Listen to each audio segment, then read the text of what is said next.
Warning! The following episode of Orsini's Uncensored Mind contains explicit language and adult content. The thoughts and opinions stated on this show are reflective of AZ Orsini, the Steve Dave, and their guests exclusively. Seriously, guys, my dada and uncle say some pretty crazy stuff. If it offends you, go be butthurt somewhere else.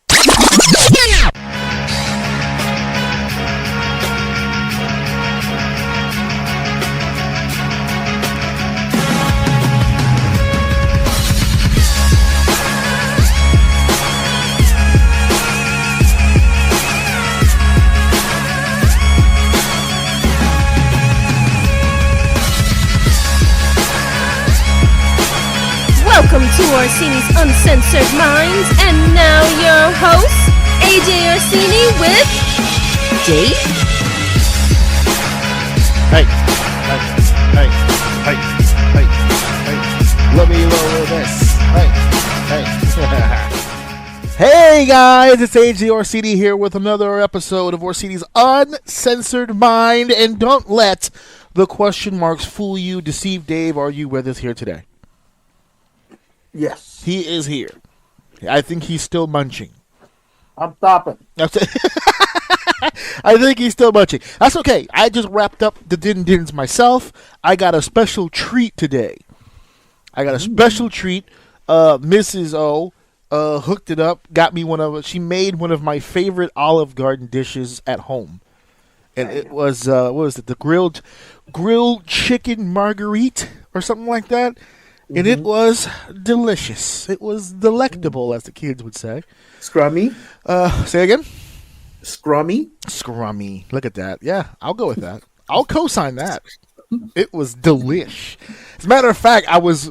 You know what we were saying the other for Thanksgiving? Like, the grid should really be like, it's good, delicious. I'd put my balls in that. So that's what I said out loud. When she gave me the plate, I was like, oh, man, I put my balls in that. She was like, what the fuck? And I said, you don't listen to your husband's shit, and it shows. You know, you don't pay any full fucking attention. When I say shit, you just be looking at me goofy instead of paying full attention. But yes, I got the dinner of a lifetime here. Real quick, we are currently recording on Wednesday the 8th this time. I'm still going to release it today. So we're not going to technically be late. It'll still be a Wednesday release. However, we normally record it on Tuesday, but I could not because we had a little bit of... we had to make a choice. Well, I had to make a choice, really. There was a parental situation that was necessary. It required my attention. So I was unable to record yesterday. My son... he's sliding off the rails a little bit. We needed to rein some shit in yesterday because he's getting a little not confident, comfortable. He's getting a little comfortable in his educational endeavors. We'll put it that way. And a sit down, or as Steve Austin would say, we had to have a come to Jesus meeting with him yesterday. Tears were shed, hugs were given, but at the same time, a message needed to be sent. We're gonna need an uptick on the effort, young man. We're gonna need, because he's a pretty smart kid, and he has always done well in school. That's never been an issue with him. He's always been high marks across the board. But the work is changing on him, and he's having a hard time keeping up with the change. A lot of the stuff that he's endeavoring now is requiring far more work from him than he is accustomed, and he is not adjusting well. So we had to have a little sit down, a little powwow about the whole situation, and literally when I texted you yesterday, he had just gotten off of the school bus when I texted you because about 10, maybe 15 minutes before he got off that bus, we had gotten a call from school, and we never get calls from school. And the teacher was a little concerned because, like, for instance, math, he does his math usually with his eyes closed. It's second nature to him. Math is like his strongest topic. And he did not do well on the previous test because he's rushing, he's mixing things up. He's not following the written directions, or to his acknowledgement, he read some of it, got the gist, I guess, and just fucking winged the rest. And here we are. So we had to have a little chit chat, a little powwow yesterday, fix some things up. I had to put my own personal thing to the side to make sure that was handled and taken care of. Today he's a new man today. Came in today off the bus and got the shit done, got the work done. He's chilling now, so he's in a happy place. But yesterday was a horrific day. Yesterday was a horrific day for him. Yesterday he was not in, not in a good space yesterday. So we're recovering, we're rallying. Sometimes you hit the ground, kid. You gotta fucking wipe it off and get the fuck up and handle your business. That's it. That's all that has to happen. We had one of those speeches, and I think people out there will relate to the speech because he's starting to hit that point where, and we've all experienced this, where it's like it's hard to focus on something and it's hard to concentrate on doing something you really, really don't want to fucking do. Right? It's like really like you don't want to do this.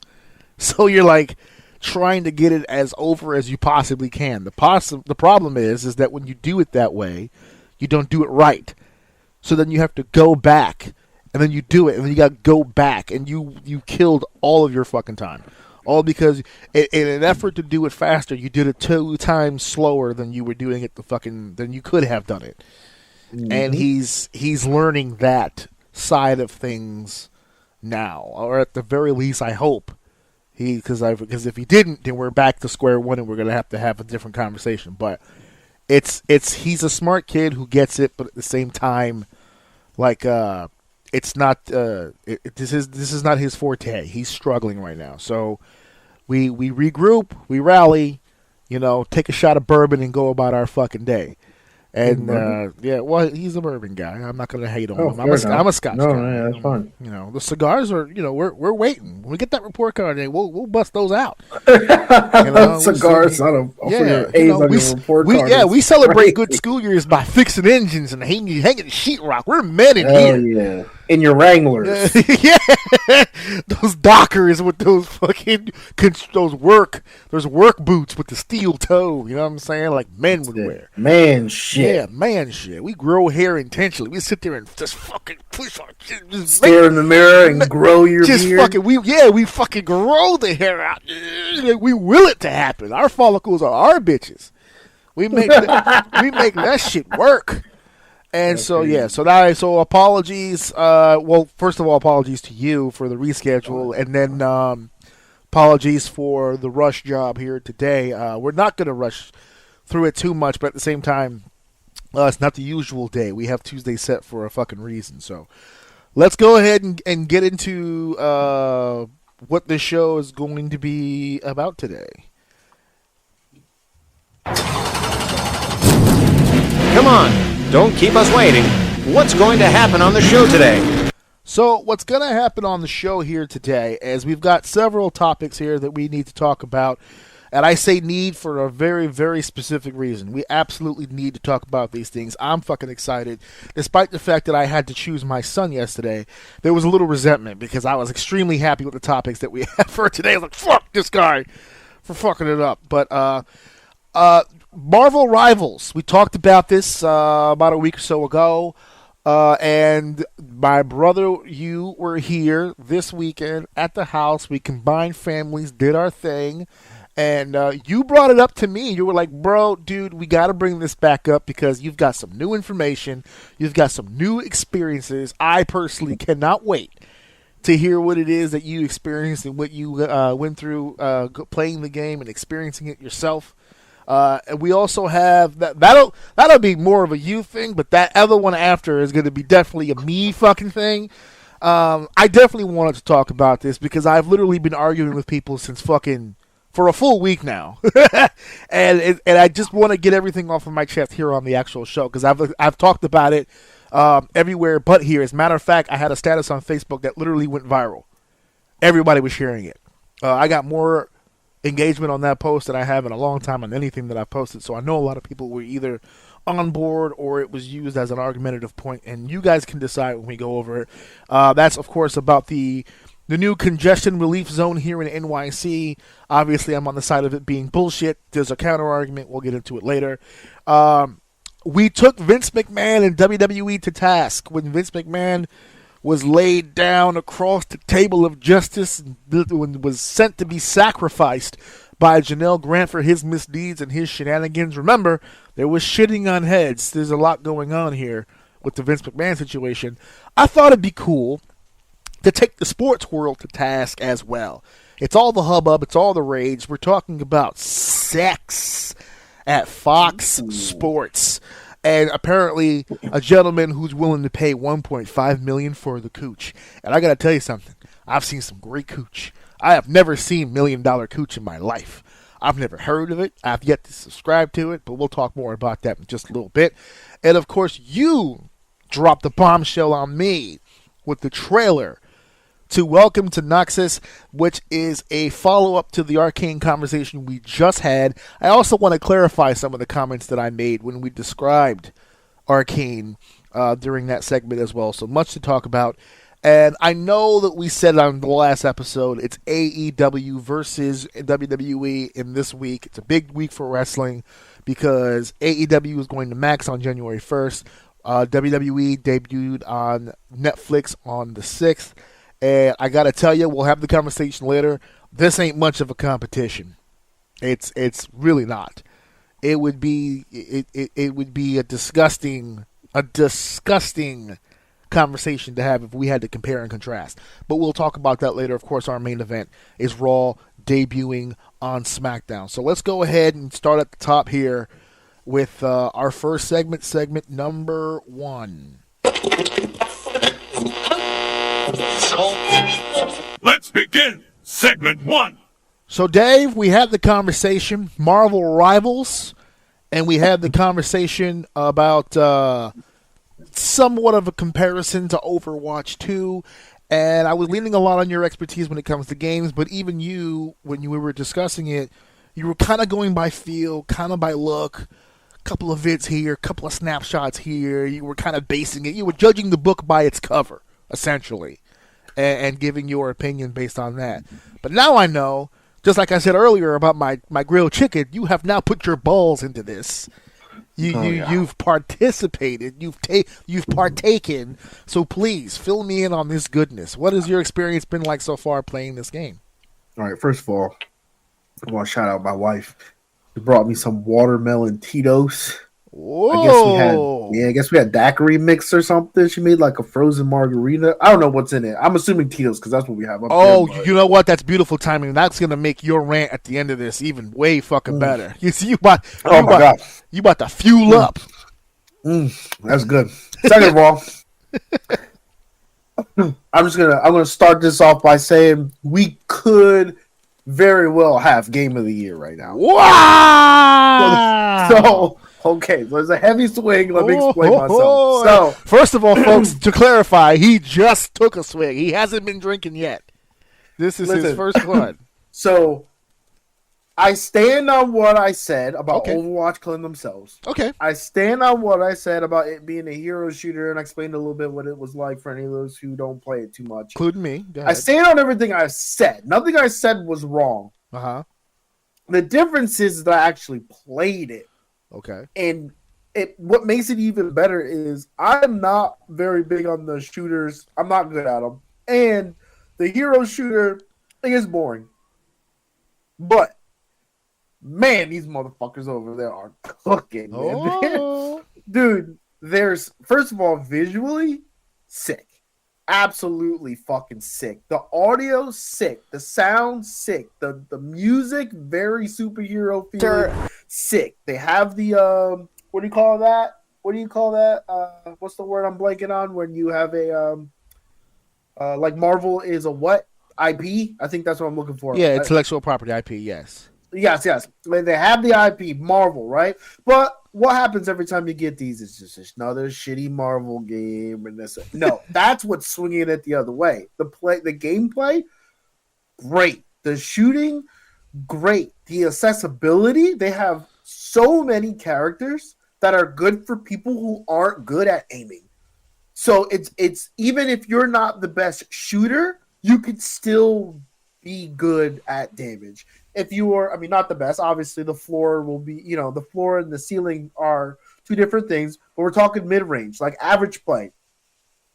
You can pick a character as a DPS and do damage and not feel like you're missing every shot, because there are characters where if you strategize more, you could do good damage, whereas someone who's really good with the high damage people, you can one shot people, right? There's a what's her name? I hate when I have to remember names, bro. Hella. Okay, hello, yeah. Is she the one from what's that? Thor? Yeah. Yeah. So she's the best DPS in the game right now, hands down. Her range and her damage is insane. If she headshots anyone from if she headshots any like lightweight DPS, it's a one shot, or it's very close to one shot. She does a lot of fucking damage, but she takes a lot of skill because you have to be very accurate with her shots. Whereas if you go down to the Scarlet Witch, which I like to play because I'm trash at aiming, her first range is about first step is admitting. She's mid range, okay. And her shot it's like a lock on. So as long as I have them within my radius, even if I'm slightly off, I will still do full damage. It's not a lot of damage, it's more consistent damage. So if I maneuver, if I use her abilities, if I go into stealth, if I go in and out, if I try to pick people off, if I be annoying and be aggressive, even though I'm not cracking the DPS, I can still create an impact even though I'm not that good at shooting. Overwatch has these things, but they have one character who can do it, or maybe two characters, and that's it. Because Marvel has such a large amount of characters that all they got to do is implement them and make the gunplay good, they can do micro changes to different characters who are similar and create brand new characters because of the IP. So they're doing a lot of these things where they're creating a bunch of characters that you can choose from, and you can feel good regardless of your skill on all levels. The other thing that they did that was absolutely amazing that I love is that the base game for it isn't Marvel Universe. They've created, I guess, more of I would assume it's the comic style, because the Psylocke that I know doesn't look like the Psylocke in this game. So I don't know what the rendition is from. And she runs around because I believe Psylocke had a sword, didn't she? Yes.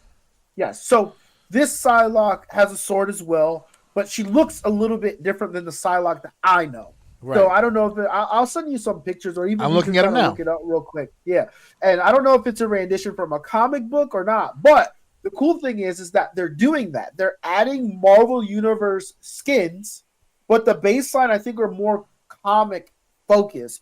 To even like when you go in the bio. Like for instance, I can't wait to play her. So they're just adding the Fantastic Four. And the two characters they're adding is Mr. Fantastic, who plays very similar to a League of Legends character, almost damn spot on, which is so I can't wait to try to play him because he reminds me of Jax from League of Legends. Literally, almost his kit is almost the same. And then you have Invisible Woman? Yes. Is that what's her name? Yes, Sue Storm. Is that yes? Sue Storm or Richards, whatever. Fucking bananas. Her kit looks so good, and she's a support. Can't wait to play her. What's kit? You keep saying kit. What's kit? Their abilities. Oh, okay. So the abilities that they can use. Well, just say that. You know what I'm saying? So, but the cool thing is that this season they're releasing alternate skins for those two, and both of them are like void skins that apparently had made appearances in comic books. Because in the bio it tells you, this comic, it says like the comic number. So like if you want to go back and read it, you could go find it because it tells you exactly where it came from. Invisible Woman is all red and almost kind of mummified, almost a little bit.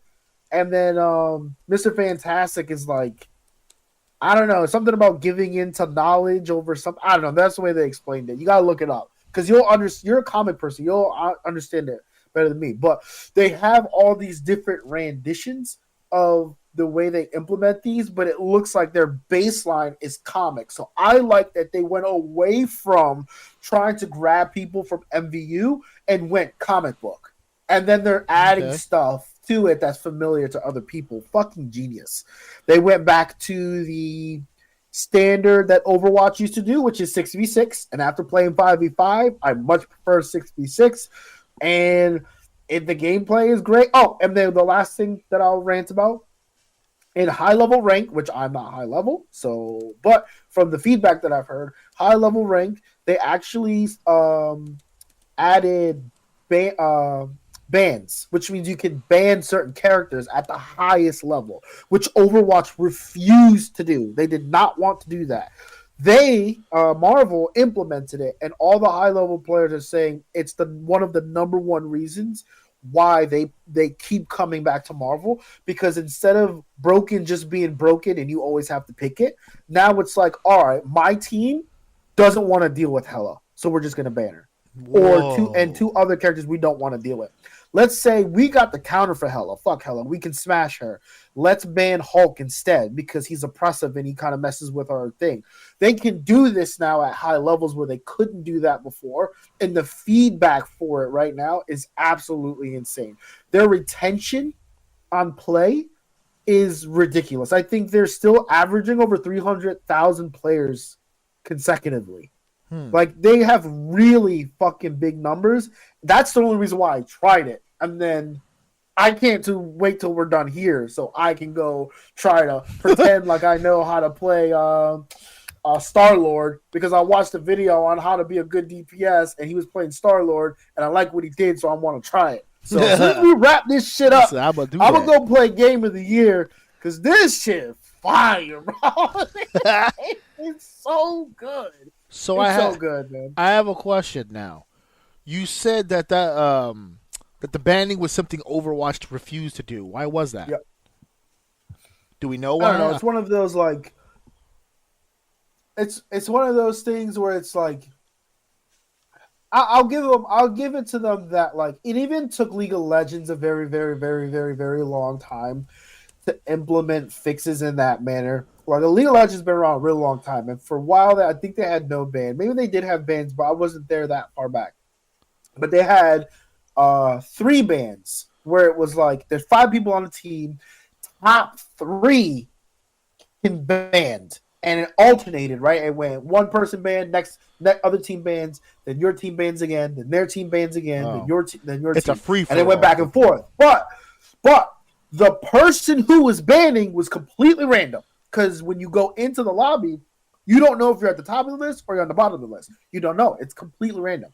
So if you're someone who's good and knows the meta, right, then you know what to ban and what to deal with. But if you get someone who doesn't know the meta, they'll ban something absolutely pointless and you waste a ban, which could allow the other team to pick something really strong that now you have to deal with. So what they did, eventually, after crying for years, they finally made bans not round base. And, well, actually, it might still be round base. It might be round base. Yes, it is still round base. But what they did instead, though, they gave everybody a ban. So now instead of 6 bans, there's 10 bans. So it just went back and forth. I think it was like 2 and 2, 2 and 2, and 1 and 1, or 1 and 1 and then 2 and 2 all the way down. That way, now everyone gets a chance to ban. More characters come out the pool, and instead of dealing with 1 or 2 busted characters that if a high-level player gets their hands on it, it's going to do maximum opportunity, which is oppressive in certain games, especially when they're so good. For instance, Hela is ridiculously strong. She one-shot squishies, and she chunks tanks if you're good with her. And at the highest level, these dudes hit headshots. That's just what they do all day long. So she's just doing maximum damage all the time. And now they have the option to get rid of it rather than being forced to play with it. And Overwatch just had the market, and they just didn't want to do it. If anything, they literally restructured their system to do things that people didn't want, right? So before the Overwatch, instead of doing what people were asking, they created a system where now, before it used to be free, like you could go in, you could pick whatever role. So your guys could like communicate. I'm not talking about high level because you can still technically do it high level. But if you're queuing in now, before you would just queue in, but now you have to actually choose healer, tank, or DPS, which restricted the roles as far as what you wanted to do in a non-pre-made group. So now if someone goes against it, now they're like kind of screwing the team because now you're missing a healer or you don't have a tank. And although that could be advantageous at sometimes, you guys aren't communicating like a group. Whereas high level, they can just, it doesn't matter what role they're in. They'll discuss who to pick and they'll play the game. So instead of they force people to do that rather than giving them what they wanted. Whereas these guys, they make recommendations and say, hey, you could use a tank here, right? But you're not forced to do anything. You can pick whatever you want. There's 6 people on the team, which is way better. And at high levels, you get to ban so that you can strategize your teams, which gives more variety at the high end, which should also make it more fun to watch. Nice. Okay. Yeah, it's really good. It's a lot of fun. The gunplay is amazing. The voice lines are great. When you hear people alting and dude, it's just you're in I don't even want to say Marvel Universe. You're in Marvel, but you're not getting like Marvel Universe character voices. Like you don't hear Scarlett Johansson. You hear, of course. Yeah. I got that. You hear Black Widow. Yeah. You know what I mean? So I mean, it's just the decisions they made on this game is they're just smashing it out of the park. And people, even people who don't like hero shooters like myself, I just want to play right now. Oh boy. All right. Well, now that my last question, now that you've officially played it, and you do have experience playing Overwatch 2, the comparisons we were trying to talk about last time, where people were like, "Oh, it's kind of like this. It's basically this." Now that you've played Rivals and you have experience in the other game, do you feel stronger now that the two games are similar, or now do you feel like, "Oh no, this is nothing like Overwatch 2"? Yeah, so now I'm glad you said that because that was the one thing that I don't stand on. I remember, so I was saying, well, kind of. When you watch it, it seems very fast paced. It seems very all over the place. And I've seen game like this where you play it and it's like you shoot people, you don't fucking die, and you got too much healing, and it's just like you're chasing people around, emptying clips, nothing's happening. There's shit all over the place, people behind you. It's just like, dude, this looks ridiculous. I think I was making the example of Iron Fist, just jumping in, standing there, and beat people up. After playing it, those people were fucking scrubs because I think I remember saying there's no way anyone's that bad. He shouldn't be able to do that. No, those people were that fucking bad because I've actually unironically had an Iron Fist jump in and we smashed him the moment he came in. Now, if he plays properly, he can pick people off, go in and out. He can be a nuisance. If you play it correctly, you can do that. The way the guy in the clip that I saw that I was talking about the first time did it, he was literally standing in the middle of the entire team and no one was shooting him and he was just killing people. So the way that it looked, and unfortunately the clips that I saw gave it a bad look. After playing it, all those things aren't true. If you're allowed to just sit in the backfield and the other team and just kill their supports over and over and over and over and over, and you're not even covered, their team is bad. Because if people are locked in, I've been playing with 2 other people. And one of them has been playing the Shark Boy, whatever, I don't know what his name is. Jeff.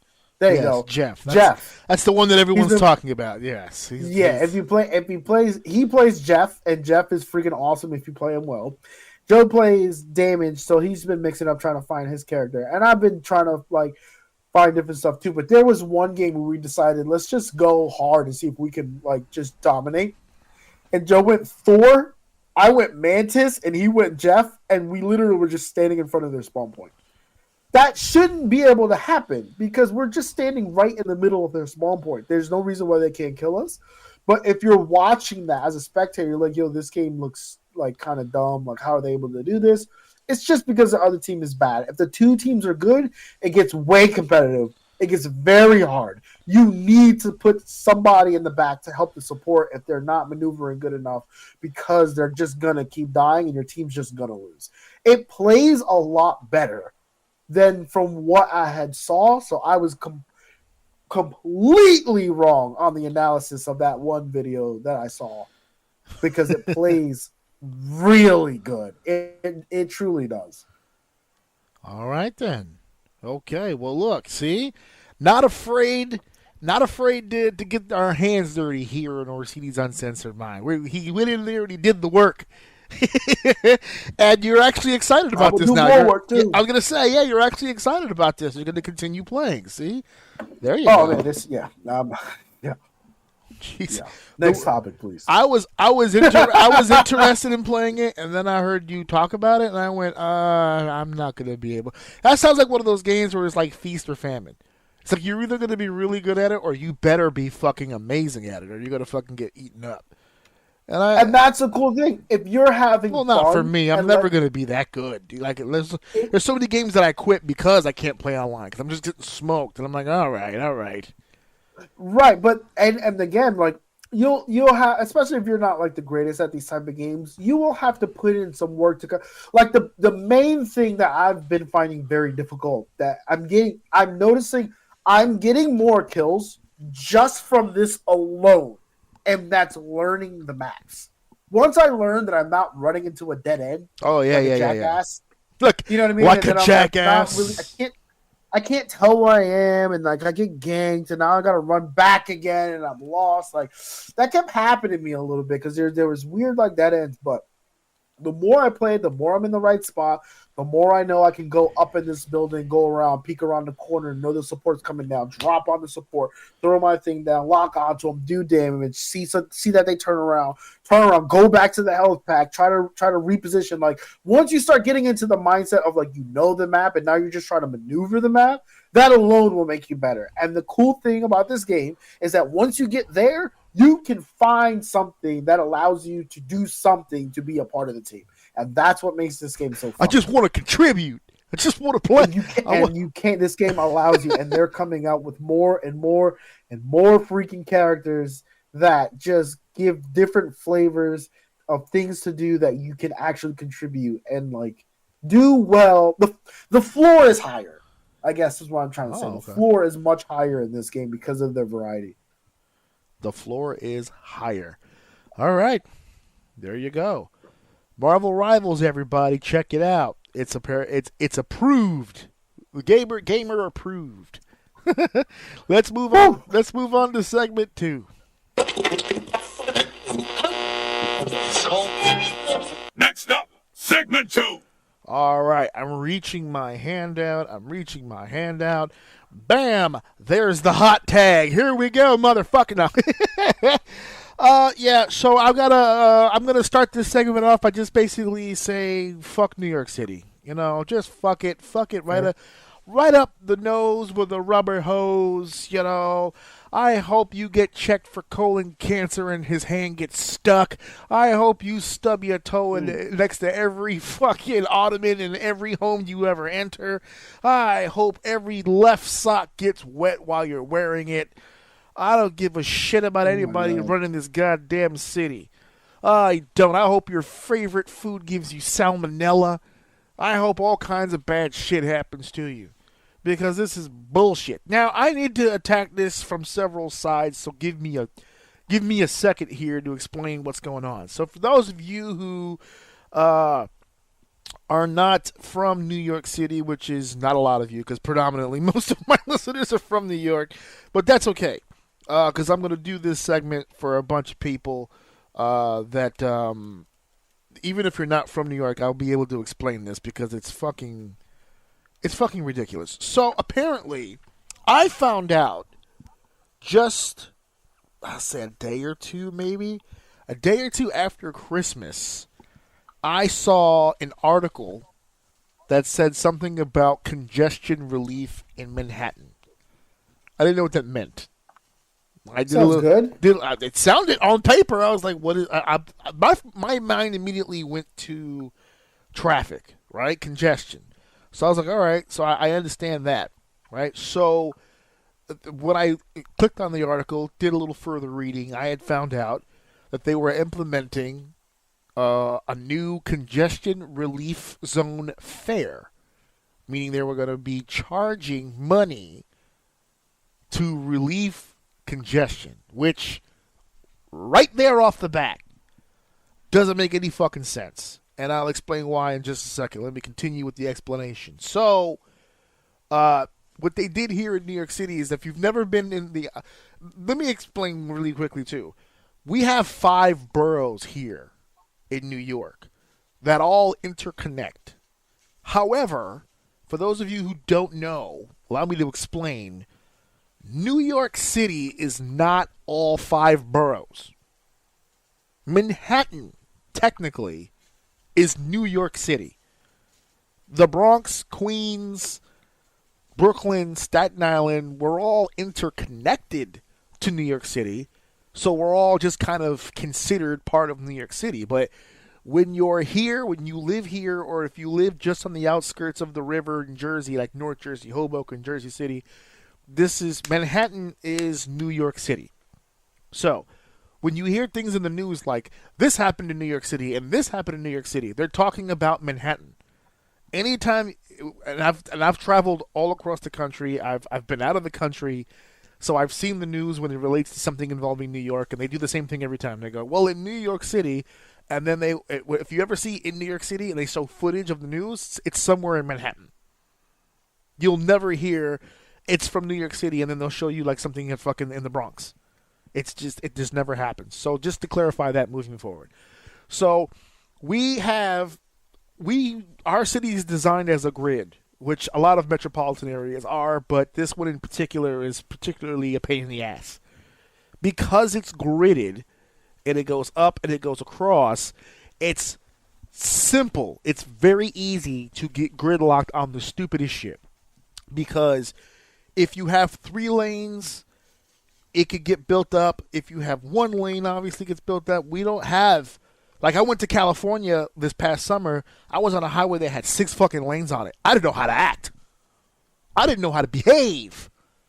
Because I'm feeling like some of these lanes got to be a trap. One of these lanes has to be illegal. There's no goddamn reason to have this many lanes. Because I'm from New York, and if you get 4 lanes, you start getting nervous. So over here, our highway is 2 lanes, 3 lanes at the most. And so they being Manhattan, New York City, we've had a problem with traffic in New York for forever. Since the invention of the car. When they invented the car, literally everyone bought one at the same exact fucking time. It was a pain in the ass. As soon as the car was invented, about a day later, we had gridlock traffic. It has always been this way. They created the subway. Well, not subway. They created a train system here in New York in the earlier days where it would run on the track on the street, and then it would run a track on a rail overhead.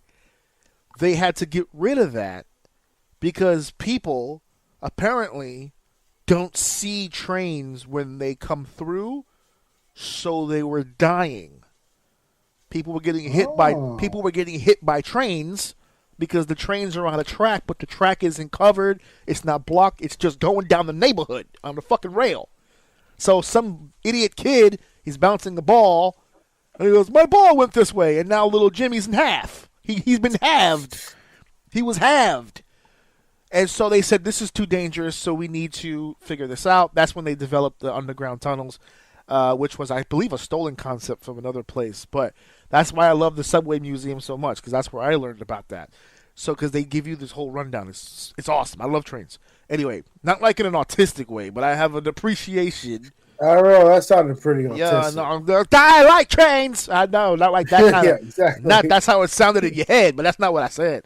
So that's when the subway. Subway. I'm going to tell my friend. That's when the Subway was created.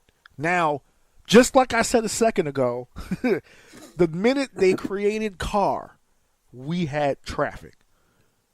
It seems compatible with the Subway that the minute we created the Subway, murder was on the rise. All of a sudden now it's just like Death is so much easier. Like, murderers were like, I like this concept. You're taking me off the street and putting me in a place where no one's going to be. That's awesome. Thanks a lot. Absolutely. So, the subway system from day one has never been a safe place, ever. We've always had people sleeping on the trains, pissing on trains, shitting on trains, living essentially on trains. With like, they would take up sections of the train to like hang shit. You know, like decor. Like people think I'm bullshitting when I say shit like that. Like, yeah, like they would go to a laundromat, do their clothing. They only really had enough to wash. They didn't really have enough to dry. So they'll go on the train and get a little section in the corner and they'll hang it. Or there'll be people who go out partying and they get on the train and the motion of the train fucks with them and now we've got puke all over the fucking train. Or whatever the case may be. I've seen people run into incidences where they've had to take a shit, so they just go in the corner and they take a shit on the train. This is all true stories, okay? Again, I've traveled around Philly, Boston, D.C., Dallas, Los Angeles, 5 tremendously large metropolitan cities that I have taken public transportation in, okay? And I can tell you, of the 5, if I was just ranking these 5, and then someone said, add New York City, I would still make New York City 17th on the fucking list. I'll bullshit the ones in between. Our subway system is the absolute fucking worst anywhere on the fucking planet. That's not debatable. Wow. It does not run on time. It does not run efficiently. There is no crowd control. And I'm not putting all this on the MTA. New Yorkers are shitty. We're pushing people into the track so they can get run over. The train staff is not the one taking shits. That's the people who live here taking shits. People on fire now, too.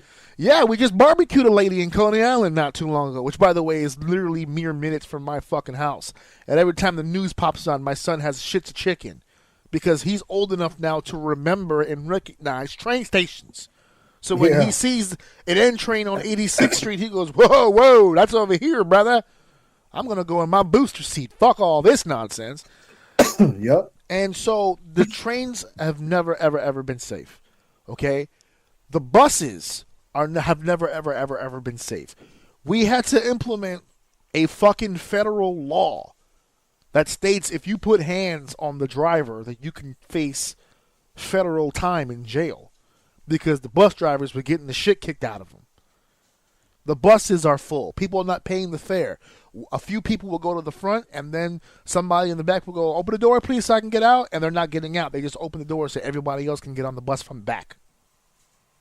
Right? So it's like and the buses are filled. You have to wait.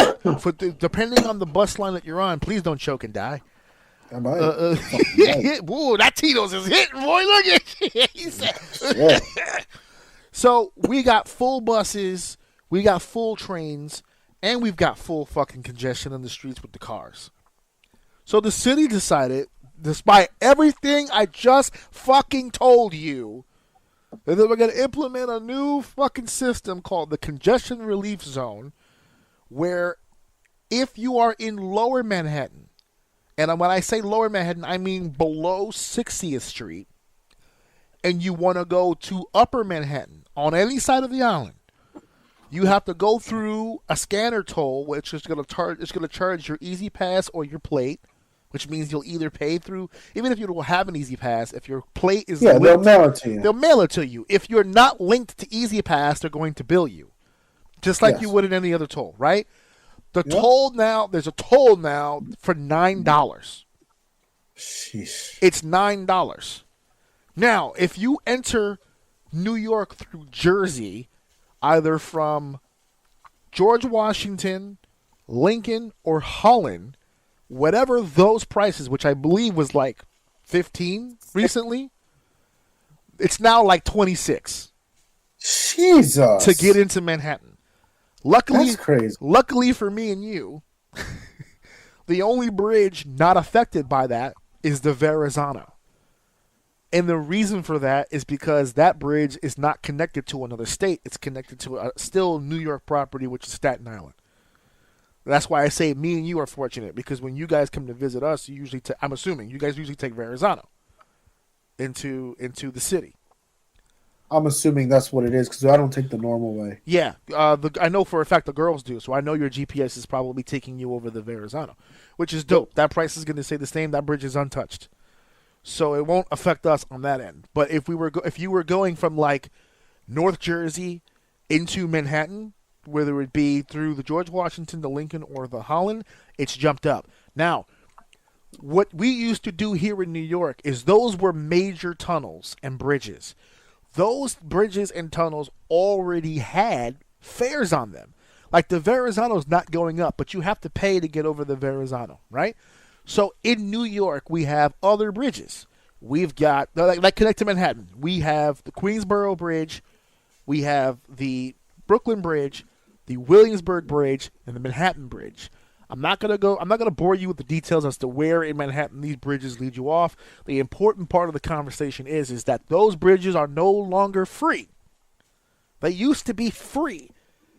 See, if you want to get into the city fast, you pay for the Battery Tunnel or one of these other, Midtown tunnels or whatever. You pay, you get in quicker, right? Because it's direct shot. It usually is a little less traffic because you have to pay. So it usually is a little less traffic, right? So if you don't mind paying a few bucks, you can take the tunnel, you can get into Manhattan a little quicker. But for most people, you want to save yourself some change, you take a free bridge, Williamsburg, Brooklyn, whatever. Those bridges are no longer free. They are now $9, just like the 60th Street is. Now, here's a catch for those of you New Yorkers who probably don't know this. But technically speaking, the only reason that those bridges are not free is because all of those bridges, when you go over the bridge and you go into Manhattan, they take you to the streets. They don't take you to a highway. The Brooklyn Bridge is designed to where you come off of it. If you stay left, you hit the streets. But if you stay right, it will take you directly to the FDR Drive, and the FDR Drive and on the other side, the West Side Highway, will not be hit with Congestion Relief Zone fares. So you can still get uptown for free through the FDR or through the West Side Highway. Now, I know this is a lot of information, but this is where the frustration is. Because they're calling it the Congestion Relief Fare. And you're paying to go through a congestion relief zone. So one would think that the reason for the price is to behave like a deterrent. Right? Just like I said a second ago. If you want to get there fast, take the battery, but that's going to cost you some money. If you're not in a rush, take the bridge. You'll be in some traffic, but it will be free. They're trying to take that attitude and put it to the congestion relief. So they're saying it's supposed to be a deterrent. So here, we're going to charge you $9 to go through this. If you don't want to pay the $9, you have options. You could take one of the highways, FDR or West Side Highway. You could take a train, or you could take a bus. But hear me out, folks. Before this congestion relief went into place, the FDR Drive and the West Side Highway were already congested and gridlocked. You can't travel midday on the fucking FDR Drive or on the fucking West Side Highway. Now what they've done is they've told Manhattan, if you come this way, we'll charge you. So now everyone is going to be on the already gridlocked West Side Highway and FDR Drive. So if you want to save yourself a few bucks, yes, take the Brooklyn Bridge, go directly to the FDR Drive. You'll save yourself some bucks, but you better not be in a hurry because you're not going anywhere. So the thought process is as long as I don't have to go above 60th Street, I won't have to pay any money. However, businesses, plumbing, ambulances, fire truck, the whole shebang, everyone has to go past fucking 60th Street. That's why it's a congested area. So they said, no worries. All of the money that we get from the tolls will not be sent to the city. Every single dime and dollar will be sent to the MTA so that they can take that money and make all the vast improvements that they need to make and catch up in modernizing our MTA subway system. So hold the phone. Is this a deterrent or is this a GoFundMe project? Because what you're saying is you don't have to pay this money. There are some options. Take a train, take a bus, take the highway. You don't have to pay this. But then everything else that you're offering is going to be congested. We're going to still be sitting in it. So they'll say, oh, so with the deterrent, you're going to clear up this area because only really a few people can afford to do it. But then on the other hand, they're saying, well, if you have to and you're going to go through her anyway, don't worry. We'll take the money from you anyway, and we'll save the MTA as planned. So they win either way. You could either not bring your ass down here and we have the congestion relief we wanted, or you can bring your ass down here and we're giving all that money to the MTA and we, the city, don't have to pay a fucking dime. It's both. And just when you think that this thing is not bullshit enough, it's $9 between the between the time of, I believe it's 9 a.m. or 8 a.m. One or the other. Early morning, 8 a.m., 9 a.m., just before the rush hour hits, all the way up until about 9 p.m. And then after 9 p.m., it's considered overnight time. And you would think, 2 in the morning, no one's really out on the road, right? To be free, there's no congestion. Should be free. There's no congestion to be relieved from. Nope, 225. 225. Now, people are going to tell you, oh, if you're a city worker, or if you have this situation, or if you have that situation, you can apply and you can get discounts, and you can get credits, and you can do this and you can do that. It's hoops. They want you to jump through hoops for shit you were already doing. So, I posted, and you know what, just for the sake of it, I'll go ahead and I'll read the fucking post, just to be clear about where I'm standing on this, because I want people to understand very clearly what I wrote, because it went all over the place, and I don't, Scam Likely's calling me while I'm doing this. There it is. So here's the post itself. It says, they tried pricing you out of NYC with the rent, which is true. We went through a complete overhaul in the late 90s, early 2000s, where all of a sudden everything just started skyrocketing. You couldn't grandfather people into the apartments anymore. Not even low-income housing. People used to pass their apartments on to their kids, put them on the lease, and just keep the payments going, and then either rent control it or do the increase from the new lease signing. You're not even allowed to discuss that anymore. Once you are old enough, or you croak, and you leave this earth, those fucking keys better come back. It doesn't happen. Then they tried pricing you out with the food prices. This is the same city that started charging almost $20 for eggs. You couldn't get fucking eggs over here for forever. Then they took almost all the gas stations out of Lower Manhattan so you couldn't drive to work. There are no gas stations in Lower Manhattan. None. And if you find one, let's say the average gas here... Hold on 1 second. Oh, excuse me.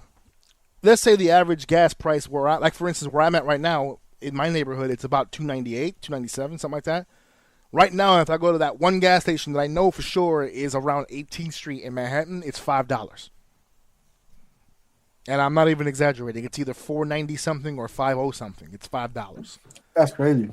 And so I said, then they tried to price you out with the MTA fare hike, so you can't go to work, and now they want to overcharge you to simply have access to a whole other side of the island with congestion relief fares. Only one way to stop this: just give them what they want. The whole island to themselves, and take your NYC loving ass somewhere else. They aren't gonna fix the MTA because they want you to be fed up and leave. Their idea of congestion relief is you leaving, not them. Whether you grew up here or not, raised your family here or not, they don't want us here anymore. No matter how much you love NYC, it will never love you back. Hashtag take a hint. I posted that, and it fucking went everywhere. And when I went everywhere, that means I started getting comments and stuff from people that I don't even know. Because, one person shares, and all of a sudden now they go to the original post and they start fucking commenting. And there were people on here, just some of them I've deleted and blocked because it's just pure stupidity. It's pure stupidity. One guy I kept because I think I was able to talk him out of this shit. But he had put it out there. You know, New Yorkers voted for this. This was put out for public consumption, and New Yorkers voted on this, and it won overwhelmingly. And I responded to him, who did they showcase this vote to? Because I've lived here a long time. I didn't hear about this until about a week or two ago. And apparently, when I had heard about it, it had already been voted on already. I said, I don't know a single person who lives in this city who was asked, hey, you want to pay $9 to go uptown? And they went, yeah, sure, fuck it. That didn't happen. So either you went to, because in order to vote, you have to be a New York resident. So I'm not doubting that they were New Yorkers, but they were the right New Yorkers. You feel what I'm saying? These were the people that they knew that if we give them the information, they'll vote the way we want them to vote. Because if I tell you, if you took this shit to Chinatown, if you took this shit to LES, if you took this shit to Spanish Harlem, if you took this shit to regular fucking Harlem, if you took this shit anywhere where it's an issue when it comes to traveling, there's no fucking way they would have voted, yeah, sure, charge me $9. This was the elite. This was the people with the money. This is the people who want, not for nothing, the biggest reason we have more congestion than ever before is because for those 3 or 4 lane streets that we did have, we lost a lane for bikes. We lost a lane for decor. There are people just putting big-ass potted plants in the middle of the fucking street. And now we're condensed. 8th Avenue in Midtown right now is just 2 fucking lanes. There's nowhere to fucking go. They removed parking due to the need to get commercial trucks in, right, for deliveries and to keep the businesses rolling on 5th Avenue and Lexington Ave and all that stuff. You can't park anywhere on the east side because it's all commercial parking 3 hours, commercial parking 3 hours. The parking garages that are all in Midtown Manhattan start you off at a half an hour at like $15. And then an hour it's like $20. And then if you go past like 2 or 3 hours, they just say, you know what, you can stay the whole day, but that'll be $45. There's no hospital parking. There's no store parking. Like if you want to go to a Bed Bath & Beyond, you have to plan ahead to go to Bed Bath & Beyond. There's nowhere to put your fucking vehicle. So we can't park anywhere. We can't drive anywhere. And now I have to pay $9 to do that. It's fucking ridiculous. And it doesn't make any fucking sense. Because they're talking out of both sides of their face. They're using it as both a deterrent and a relief system financially. So who was in defense of it? Who the fuck do you think? Everybody who lives on the Upper East Side and the Upper West Side, all the people with the fucking money, they revealed on 60th Street, because 60th Street, if for people who aren't aware, on the east side of 60th Street, which is like right, you're approaching Central Park at about 60th Street, one of the most infamous fucking places in this city. I mean, the richest and the whitest motherfuckers who live are all on Columbus Circle, which is on 59th Street. So when they went to go put up the signs for the Easy Pass and the $9, they had that shit under like a draped, like, it was covered by like a blanket. And they did like this big fucking reveal where they took off the blanket and revealed the sign, and the fucking crowd went crazy. Woo! Yeah! Yeah, they're cheering for it because A, they're not fucking doing it. A lot of the rich folks who live in Midtown don't fucking drive. They Uber, they cab, they take the occasional bus. They're not paying that shit. They don't give a fuck if somebody has to pay $9 or not. And I've heard some people say, hey, it doesn't affect me. And if it starts to affect the people who are shipping my business materials and my inventory, like if you own a supermarket on 88th Street, and the fucking people have to come across that motherfucker to bring you your food and bring you your inventory, even they're not fucking mad about it because they're like, hey, charge the company. It's not up to you and it's not up to me. It's whatever. They don't give a fuck. There's a lot of people in the city who don't give a fuck because they actually like the idea that it's one or the other. They go, oh, if they don't come, then it's decongested, just like we planned. If they do come, but we'll still get a whole bunch of money for that, and we'll give it to the MTA. You know how much money the city has given the MTA over the course of I don't know how many years? And not only did that money just grow legs and walk away, but our subway system has gotten worse. Like you just said a second ago, we just barbecued a lady on fucking Coney Island. And we can't even sit here and say, well, it was a weird situation. We didn't happen to have a cop around. We didn't have any security. No, in the video with the burning lady, who, by the way, wasn't sitting in a chair slowly rotisserie to death. Her body was landlocked. She was in a standing position. She was actually almost kind of walking while on fire because her muscles landlocked. And in that video, the culprit, the motherfucker who set her on fire, is waving his jacket, fanning the flames, and in the shot walks a uniformed police officer. Just do like it was fucking Tuesday.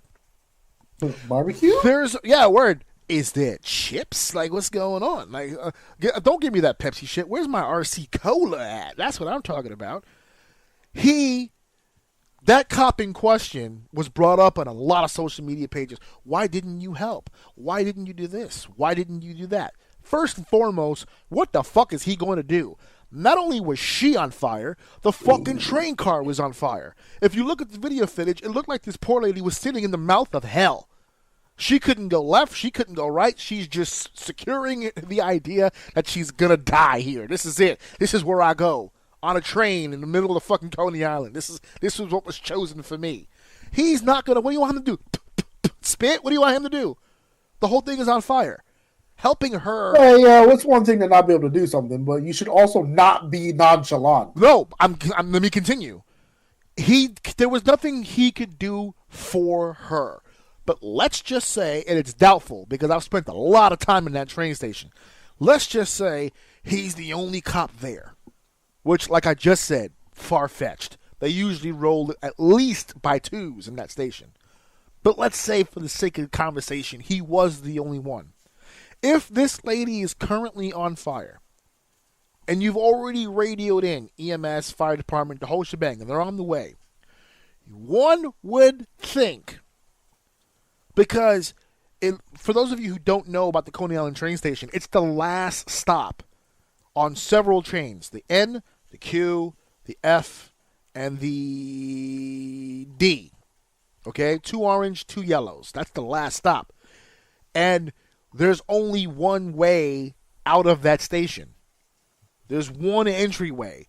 Either if you choose the steps or the walk ramp, there's only one way out. So if you have a lady on fire, here is a thought.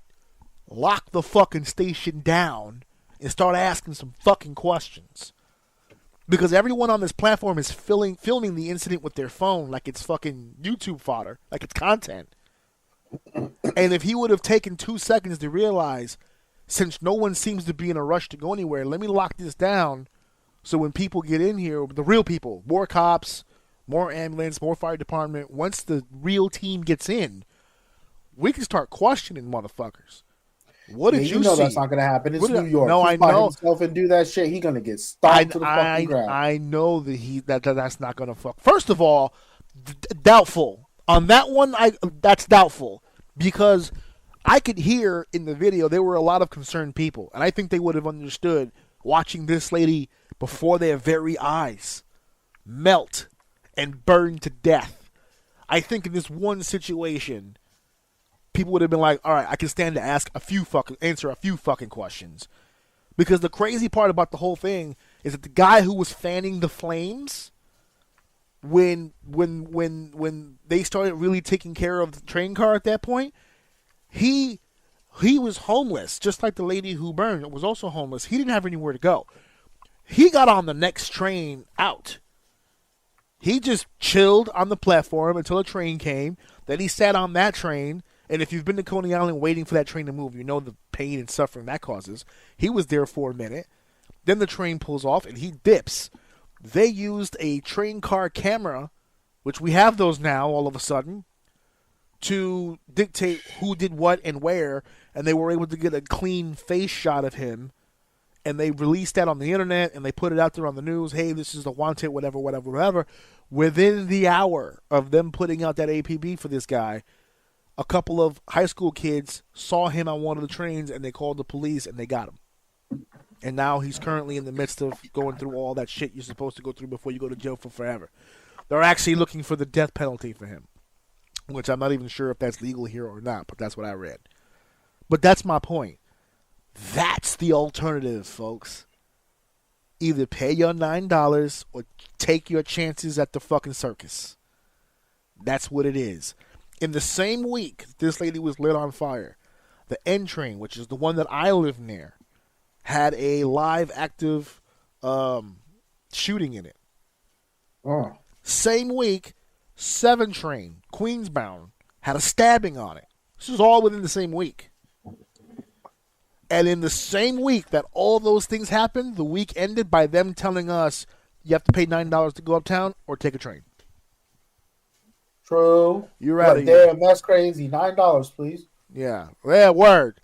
They just burnt that lady alive. That's crazy. You got like $9 because you can avoid being killed if you got $9. You got $9? You got $9. Yeah. You may not get lit on fire. So today, the newspapers here were stating that the police have decided to uptick their police force on the subway tracks, or subway stations, I should say, and on their ridership on trains. They've pumped it up. They've added 200 more cops to patrols on the subway. And you would think, hearing that, see, okay, maybe this is them trying to make an effort. But it's like, you know when you say something nice and then you ruin it immediately after by saying something sarcastic? Spoke too soon? Yeah, spoke too soon. Yeah, it's like when you see somebody come out, they're trying on a dress, they come out, girl, that dress looks great on you. And usually dresses don't because you're fat as fuck. But like this one does look great on you. This is this hugs your fat ass hips just wonderfully. That's what they did. They said, well, we're increasing our patrols. We're adding about 200 more bodies to the train stations. And you wait for it and they go, even though, not for nothing, but the crime rate on the subway has recently been studied and it's dropped 3%. So we're just trying to we're not trying to let anything slip through the cracks. We're trying to take precautions. I'm like 3%. Crime dropped 3%. 3 less people got mugged on the fucking thing. So now 97 more people don't need protection at all whatsoever from what? What are you talking about? This fucking city is ridiculous. My son doesn't pay anything, and he was listening to it on the news. He went, fuck that. He was just like, what? That's crazy. I'm like, it is what it is. And one last thing, we'll switch to the guy who told me, yeah, well, New Yorkers voted on it. Like it was passed because New Yorkers wanted that to happen. You're not talking to real New Yorkers. No way. I've never met a New Yorker who was willing to just give up $9 for anything. For nothing. They asked people over here for $9 for fucking eggs. And for the record, I fucking love eggs. I don't mind so I'm not a big fan of traffic and driving through Manhattan in the first place. I love eggs. I'm not paying $9 for fucking eggs. And I'm definitely not. And I have an Easy Pass. An Easy Pass, by the way, that I use so infrequently that it's on an automatic, and I don't even pay attention to when I'm using it. I just use it. But now I got to be careful. Because now I can't get to Manhattan without that shit being scanned like 3 fucking times. So now we have that same problem. Alex's school schedule is different than the regular school schedule from the DOE. He's a charter school. So his school ends 1 week before actual school ends. So that's 5 days where we have to go in the early morning from here to Manhattan to drop him off, then drive from Manhattan back into Brooklyn to go to work. We have to do that same exact trip later to pick him up. So it's 9 and 9 in the morning, 18, 9 and 9 in the afternoon, 18. That's $36 for 5 days. That's 36, that's 5, that's 0, 3. That's 15. That's $180-something-ish for the week that we didn't plan on spending because all we were doing was dropping him off at a family member's house. That's it. $180-something that we now have to budget for because of somebody else's bullshit. And I didn't even touch on the fact that why would the MTA be involved at all in a traffic situation? But I digress. Anyway, that's my TED Talk. I'm done. That's crazy. I'm done with it. I'm just like, whatever. I got half a mind to just tell motherfuckers, because we got to a point when we were hearing about this and conversating. It was like, damn, are we gonna have to take the fucking train to Manhattan to drop his ass off, or are we gonna have to just eat it? I gotta spend my fucking like my savings money on this shit to get his ass to a fucking house. It's crazy. But anyway, yeah. So really quickly now, as we move on, we're gonna take a quick commercial break, so we can get into the next thing. Hello, boys and girls out there. My name is AJ Orsini, and usually I'm rolling with my right-hand man, my brother from exactly the same exact mother, Steve Dave, and we are the hosts of Orsini's Uncensored Mind. Predominantly, we're a pro wrestling podcast, of course, but we tackle all number of subjects on our show. We do it with laughs, we do it with class, and we do it conversationally, baby. We have a great conversation with our fan base, of course, you folks out there in the House of O. And now is an opportunity for you to jump on board and be a team member. How do you do that? Very simple. Email ajorsini96host@gmail.com to find out sponsorship opportunities that all of you qualify for, whether you're a business or an individual. If you want to find a way to support the show, once again, email ajorsini96host@gmail.com. What kind of sponsorship opportunities are you talking about? I mean, we range from anywhere from $1, $5 to $10. What do those numbers buy you? Email the address, ajorsini96host@gmail.com. We'll have the conversation. It's an easy peasy system, and you'll be able to get your word out. Whatever it is you need said, whatever it is you need done over the airwaves of Orsini's Uncensored Mind. Let's not just be fan and host, folks. Let's be partners. Head over to the email and let me know now about sponsorship.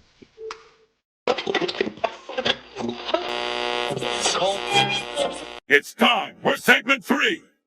And now it is time to take Fox Sports to task. I sent you the article, sir. I have it in front of me here. There are many articles. And for the record, before we continue on with this is like not breaking news because it happened like 2 days ago, but it's still developing. A lot more stuff coming out. So we're catching this as kind of an early time. So there's more stuff to come out. However, Steve Henson, staff writer for the Los Angeles Times, decided to take a different spin, but he had more information on his. That's why I picked this particular article. Most people took the idea, Fox Sports is doing a bunch of goofy shit. But no, this guy went directly at Skip Bayless. This man is, you know how they say, the anti-culture over here. Black sports fans across the world have been sticking it to this white boy for years. They hate this man. This man. If Skip Bayless, you there? Hello? Yes, I'm listening. If Skip Bayless would have been a plantation owner, the slaves would have uprose. They would have taken over, and they would have beaten this man within an inch of his life. He is hated. Didn't he call Shannon Sharp boy or some shit on TV? Yes, he did. Close to it. Yeah. Insulted him to his face, downgraded his career, which, by the way, he's a fucking Hall of Famer and a 2-time champion. So, he was the one, remember, he got into it with Stephen A. Smith. That's what ended First Take, the first time around with Skip, when it was Skip and Stephen A. Smith. Although Stephen has always kept things close to the vest, he opened up a lot when it happened to Shannon, because Shannon ran into the same issues that Stephen did with this guy. He's just so over the top, and he's the ultimate villain. This fucking guy is just a piece of shit, top to bottom. And that was before we knew all of this. So allow me to read, because that's what we do here. We don't just give you opinion. We don't just give you hearsay. We're giving you the facts as we know them, So Steve Henson, excuse me, from the Los Angeles Times, he wrote this article about 2 days ago as the news story was breaking. It says, longtime sports talk show host Skip Bayless made repeated unwanted sexual advances towards a hairstylist working for Fox Sports, including offering the woman $1.5 million to have sex with him. A lawsuit filed in Los Angeles County Superior Court alleges. Now, this is what I was saying earlier. $1.5 million to hit one time, as the kids would say, is diabolical work. Nah, that's a gateway drug. For whom? For whom? You think she's coming back for more sugar? No, but the hit one time is a, there you go. Here's $250. Well, what happened to the 1.5? I'll tell you what. Come back in March. And that pussy this fire still? Oh, no. I'll give you the other 1.2. You waiting for the W-2s to come in? I'm waiting for... You're not getting this 1.5 up front. Oh, man. Oh, that's what you're going with. Pussy now. Oh. This retainer pussy now. Yeah, okay. I see it. How far are you willing to travel? Got to work to that I'll put 1.5. another 5 on top if you go 50 miles out. If you only doing 250, that's going to get you at least 6 runs right there. That'll get you a nice feel out. Hey. and so, see, that's what you do. See, you give them a little taste of the high class. You know what I mean? Get them used to a certain standard of living. You know what I'm saying? Now we're getting close to that 1.5. And she's like, well, hold on a second, sir. I don't spent one of it already. So you get you, man. It's gateway drug. So you playing it straight up. Yeah, listen, that pussy is negotiable. It's negotiable pussy. Oh yeah. What is it? $1 Million Man? Everybody got a price? Oh yeah, everybody's got a price for the $1 Million Man. Man. Got a price, baby. That's it. So reading along, the 42-page lawsuit, which is out there, and I was able to get a hold of Janelle Grants, so we went over that a little bit when we did the story on that. I haven't been able to find this one yet, so maybe we'll come back to it when I do, because I'd love to learn more of the specifics. Because this is coming from the hairstylist. It's not even like an on-air personality. It's the person behind the scenes doing hair. The 42-page. She's a nobody. She should have what? She did what? She should have went for it. Oh, see, yeah, she should have, like, if you want your career to continue, there you go. This is how you make it happen. The 42-page lawsuit also alleges that. Yeah, that's what I mean. Like, I'm saying that from his mindset. Okay. The 42-page lawsuit also alleges that for over a decade, you are lagging a little bit. For over a decade at Fox, the hairstylist was forced to endure a misogynistic, racist, and albeit an ableist workplace, where executives and talent were allowed to physically and verbally abuse workers with impunity. That sounds like every work environment I've ever been in, so I'm not even impressed by that. Attorneys for, is this the lady's name? Nushin Faraji? Is she Indian? Was Skip Bayless trying to get a little bit of the brown sugar? He's trying to get him for a guy he's one of those guys that are super racist, but like loves that. That's why his co-host is always black. Yeah, he likes it. He hates himself for it. She's seeking unspecified damages from Bayless, Fox Sports, and its parent company, Fox Corp, that's basic. Faraji alleges that when she and others reported the misconduct, Fox retaliated against them, while the perpetrators and those who protected them were promoted. This case thus represents yet another in a long line of cases chronicling the toxic culture at Fox, marked by bad faith promises and repeated failures to address a poisonous and entrenched patriarchy. Holy fuck! Who wrote this 42-page?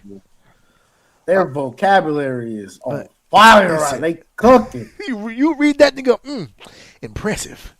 Bayless, who's 73 years old, worked for Fox Sports from 2016 until 2024, when his show Undisputed was canceled after a dip in ratings coincided with the departure of his co-host, former NFL star Shannon Sharp.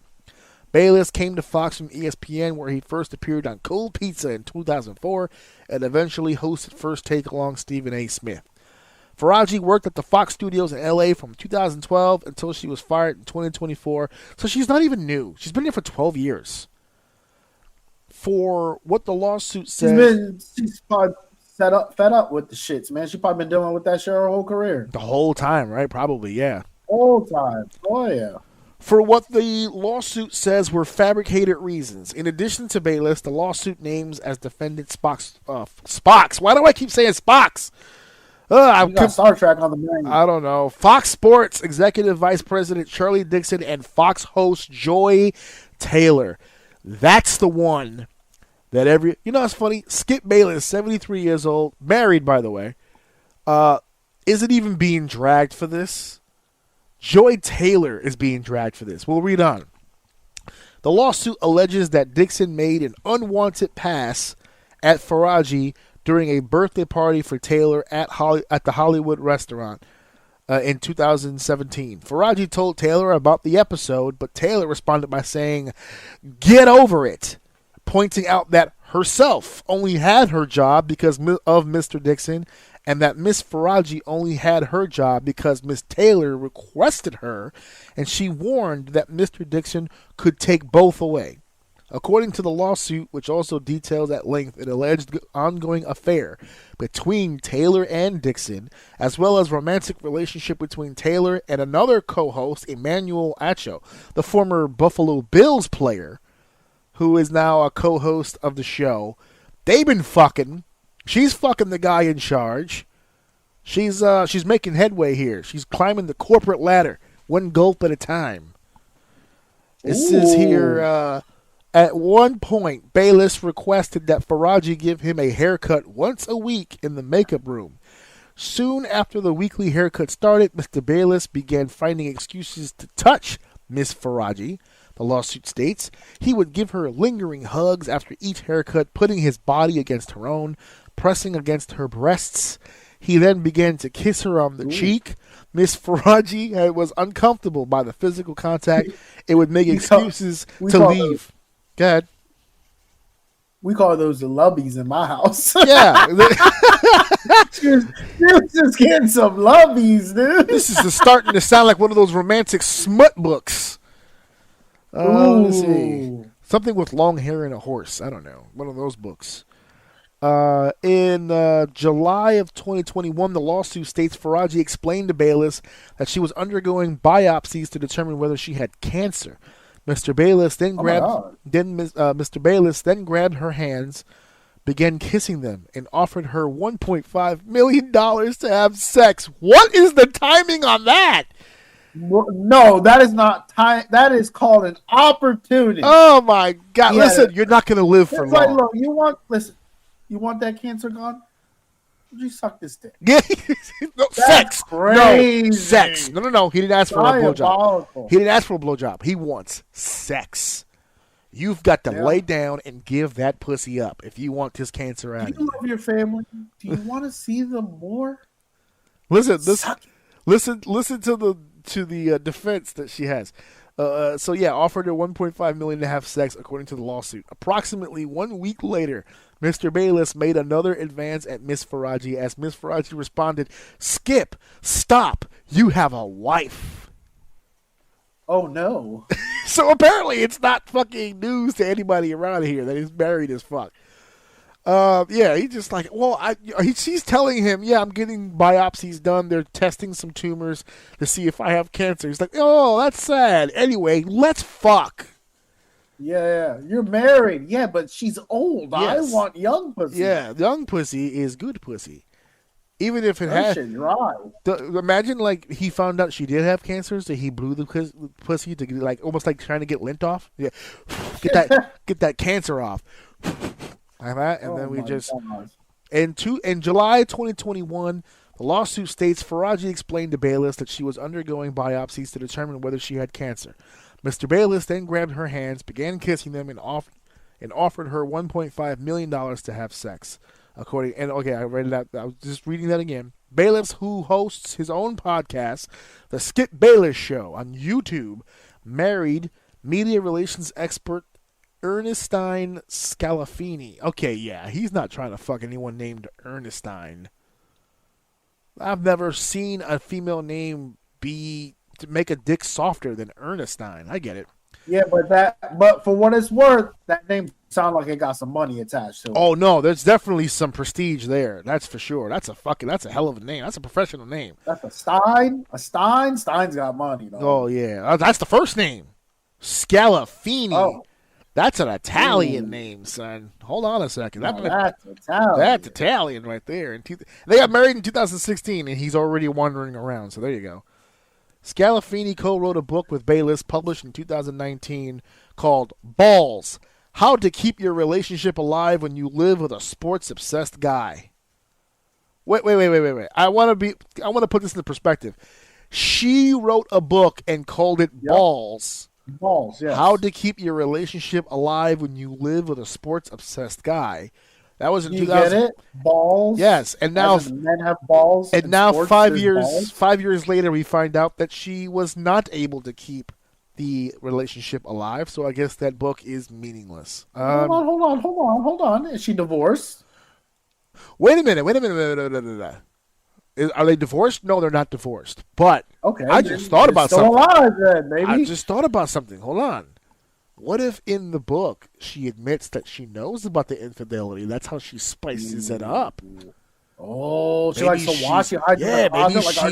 Maybe she's in on this. Maybe the original Faraji, I think her name is. Maybe Faraji's not of the. She thinks that she's being propositioned by him. What if it's one of those awkward bar-like three-way suggestions we're doing here? Maybe they're trying to bring in some fresh blood to the bedroom. On that note, everyone should go out and buy this book because I think that's this right here has got all the secrets in it. What if before he smashes them, he has her shave them, but they don't know it's her? Oh, so she preps them for him, and that's how she gets her jollies off. That's how she gets her jollies off. Oh God, she's just out there wanking it right there. Yeah. So to end here. Oh no, not to end. Hold on 1 second. Here he goes. The lawsuit also brings forth class action allegations on behalf of all non-exempt hourly individuals who worked for Fox in California during the period commencing 4 years prior to the filing of the complaint. Allegations include non-payment for all hours worked. Now we're getting into work shit. Give me more sex stuff. Hold on 1 second. Let me go down. A Fox spokesperson said, work? Yeah, now they're talking about, well, they also didn't pay us. We're not here to talk about fucking fees. We're here to talk about misconduct. Take that shit up with HR. I want to hear about pussy. Yeah, and balls, apparently. And balls. Yes, balls and pussy. People opportunities here. Yeah, we're on both sides of the spectrum.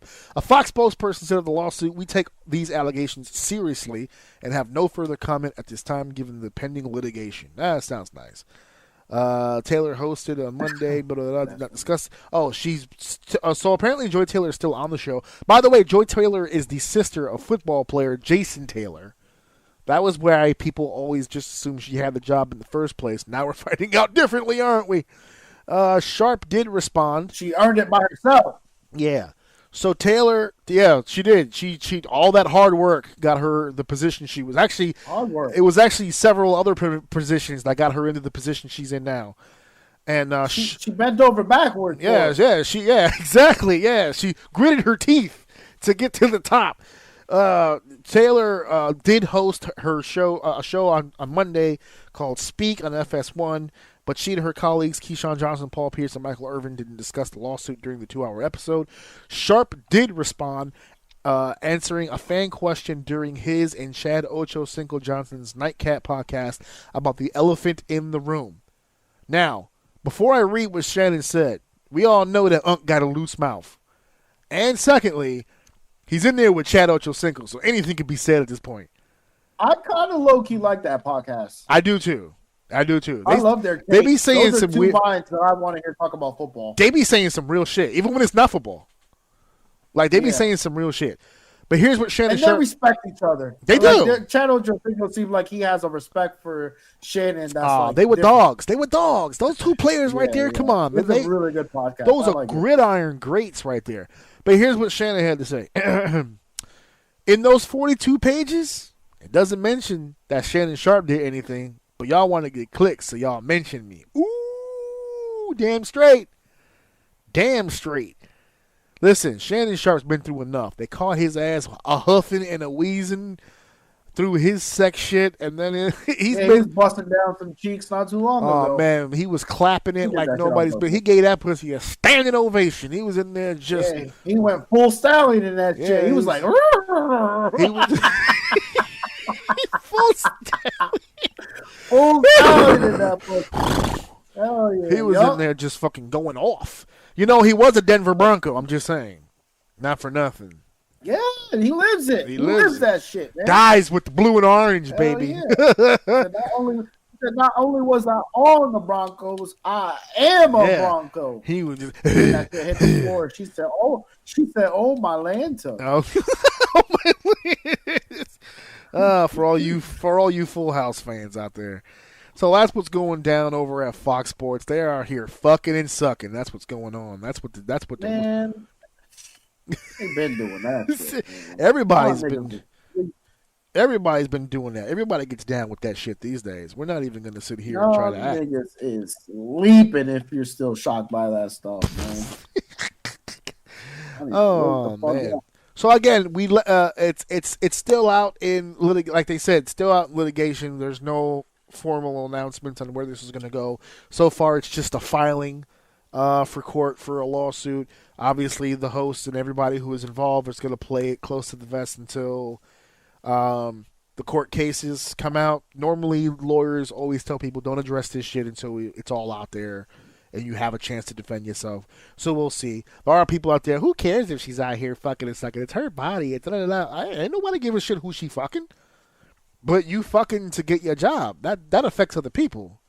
That's different. If she was out here just being... I don't know. Here, maybe they like to call like logical thinking victim blaming. But if that's the culture, because in the very beginning they say that they've been doing this for a long time. Right. If that's the culture, if the person that brought you in is telling you, shut the fuck up, that's the culture, you're going to ruin my job. If you don't fucking like it, leave. Like, don't cause a ruckus. Leave. You're fucking my shit up. Right? Right, exactly. It seems like everyone's on board but you. Yeah, you're rocking the boat. Sympathy goes out the window, bro. Just, like, go away. Like, if there's a murderer with a sign around his neck that says, I'm going to stab you if you walk by me, you're going to sit there and go, well, this isn't fair. He's going to stab me. Like, sure, we all know that he shouldn't stab you, but so you're saying he was going to do it. You're saying the 12 years hurts? Accountability. You're saying the 12 years hurts then? Because, like, you've been there long enough. You should know how this goes. So, and this is the problem with this, right? Yeah. So, to answer your question directly, no. Because it doesn't matter, and it shouldn't happen. That's the logical, that's the reality, real life answer that you should get. But the problem is that reality is, if that is the culture there, I mean, if you want to fight the fight and see if you can turn the tide, that's fine. Right. But the problem is when you're surrounded by women who've already sucked the dicks to get there, they don't give up. The blood is on their hands already. They don't care. Yeah. Stop causing a problem. And if you're the one person that's going to get other people fired because they're trying to look out for you, and now you're crying about it, there are going to be women that tells you to shut the fuck up. I feel like the women are going to be. I feel like the women are going to be worse than the men are going to be, because if they did have sex with these people to get their position, and then you come in and you fuck it up for them, and they fuck them for no reason. I did all that shit to get in this position, and then you come in here and you do all this shit. Like, if you knew this, shut up, lady. How long? That's my question about it. How long did you know that this shit was in place? Because if you were there, they said it in the beginning. Yeah, didn't they say a couple of years? They said that she's been employed there since 2012, and then she was fired last year in 2024. So that means that you were with this company for 12 years. Why is this an issue now? Or was it an issue before? Here's the proof. No, I know that's the thought, like the benefit of the doubt. No, the lady who brought you in was doing it. Yeah. So it's not like it just started. This has been happening. Who told you directly this is how it goes? Yeah. She told you. This is how we get down here. And you're upset because someone offered you $1.5 million to lick their old balls. I know a young girl licking an old dude's balls right now for free. 1.5? Yeah. Joy's probably mad she turned that shit down. No. $1.5 million? She's gonna stand on business. $1.5 million? She's gonna stand. She's gonna somehow, let me tell you something, these women are great for fucking convincing themselves about shit that is not true. Oh no, I would never. Bro, let me tell you, how many, look at them comments. I promise you there is a gaggle of dudes that be like, yo, give Skip my number. I ain't gay, but I'm a whole 1.5 mil. I ain't gay, but I'll let Skip Bayless fuck me up the ass for $1.5 million. So that's what it is. My butthole is for sale. It is negotiable. Bro, there are dudes that throw this scenario out there as young kids all the time. Yo, for $1 million, you sucking that dick? Oh man, it's like, what was bro, this 1.5. I'm busting open. Yeah, I'm busting open. There was one dude. Did you ever see the video with the dams in it? There's a video where this guy was like, he said, for $1 million, and then the dude cut him off. I'm sucking it, and he was like, "Damn! Like, let me wait. You don't even know." He said, "I'm sucking it. That's it. Sucking it." Do you see what I'm saying, though? Like, get the fuck out of here, bro. I'm a hairstylist, bro. And some chicks like, "Yo, let me hit for 1.5." Yeah, okay. Yeah, sure. Yeah, whatever. I'm opening my own business. Not Miss Fajari. She's not down with that shit. She's got the prince. She ain't with it. She ain't with it. She's taking that shit all the way. She said she was married. She said she was married, right? No, she said Skip was married. Oh, Skip was married. Okay. She said Skip, I was about to please. say, because the fucked up part, did she consult? Did she consult with the husband? Oh, he's like, no, a little indecent proposal action. 2.5. Don't do it. Don't do it for less than 2.5. Don't settle for anything less than 2.5, sir. Get another bill out of this motherfucker. And if you can, let him rough you up a little bit. Get a couple bruises. Maybe we can get a couple afterwards. Yeah, too. let him know if he likes to be tied up or something. I don't know. Just try to get something. Yeah. Or tell him you like being tied up. I know you won't let me get a little, butt action, but let him slide in there. We could probably get $5 more million. He said a little butt action, bro. I know. I know you're not gonna let me get a little butt action, but for 2.5, yeah, let's Skip slide in there on accident. Yeah, I'm trying to see 3 more up out of for him. $2.5 million. You need to get that shit scoped. Let him get in there and figure out what is going down. Yeah. Bro, hold that shit open. Let him stare inside, bro. Let him stare inside. Let him get to know you at a different level. Spiritually, mentally, and anally. Let him know what it is to be about you. All right, we're moving on to the next topic here.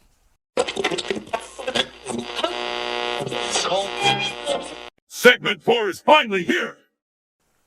So not too long ago, we were able to talk about Arcane finally. We talked about all these different things that we liked about the show. We had some criticisms.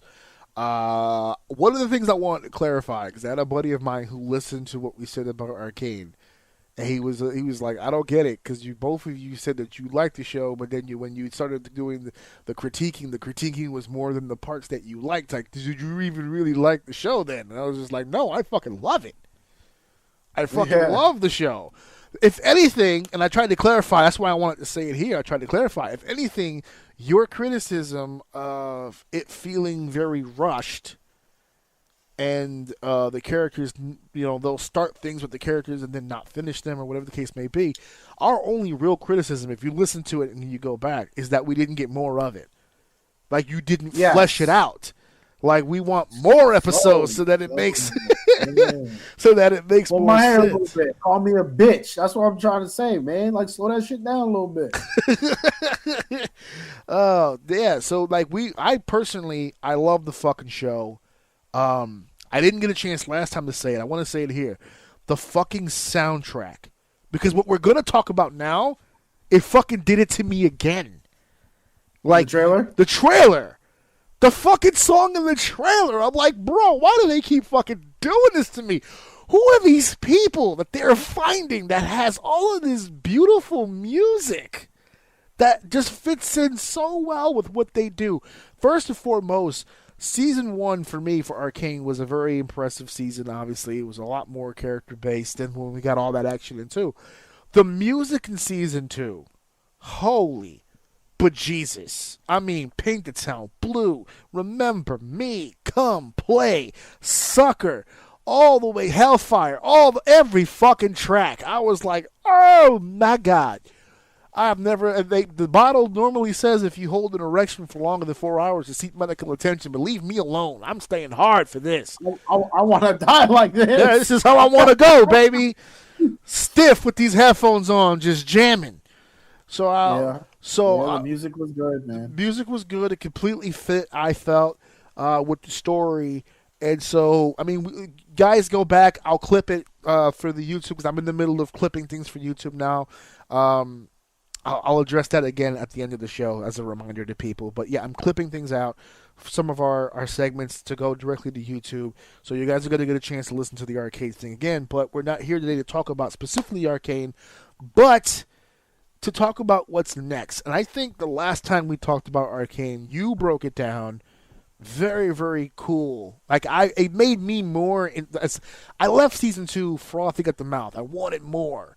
And then listening to you talk about the connections to League of Legends made me even hungrier because I thought that we had explored pretty much most of the world by now of what they had going on. And then you had informed me there's a litany of other characters they have yet to use. That's not even 2% of that's what. Yeah, right, exactly. And then you were naming out, fan favorite this and fan favorite that. And I was like, wow. I understand. I have a better understanding of why they said no. There's other things we want to play with before we come back to this. So, you sent me. I didn't realize that we had just talked about this.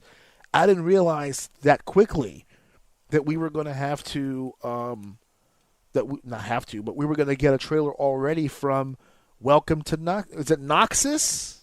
Noxus, yes. Noxus. So, I'm not going to front. When you first sent it to me, I had 2 red flags. The length of it, and when it first starts, it did that rating logo like you do for video games. So, I was like, did he just send me a video game trailer for some reason? And then I thought it was a video game trailer as well. Until I clicked it. Yeah, and then I clicked it, and then it played out, and I was like, oh, okay. All right, that makes sense. And, brother, I let you go first last time. I'm going first this time. I can't wait. Now, there's a few things about this trailer that made me hella excited. First and foremost, seeing Mel. So I was like, okay, I have some familiarity here. We'll get to continue her story a little bit. But then again, I already knew that. That was already announced beforehand. Looks like we're doing a little bit more with Anessa's background, which is awesome. That's going to be cool.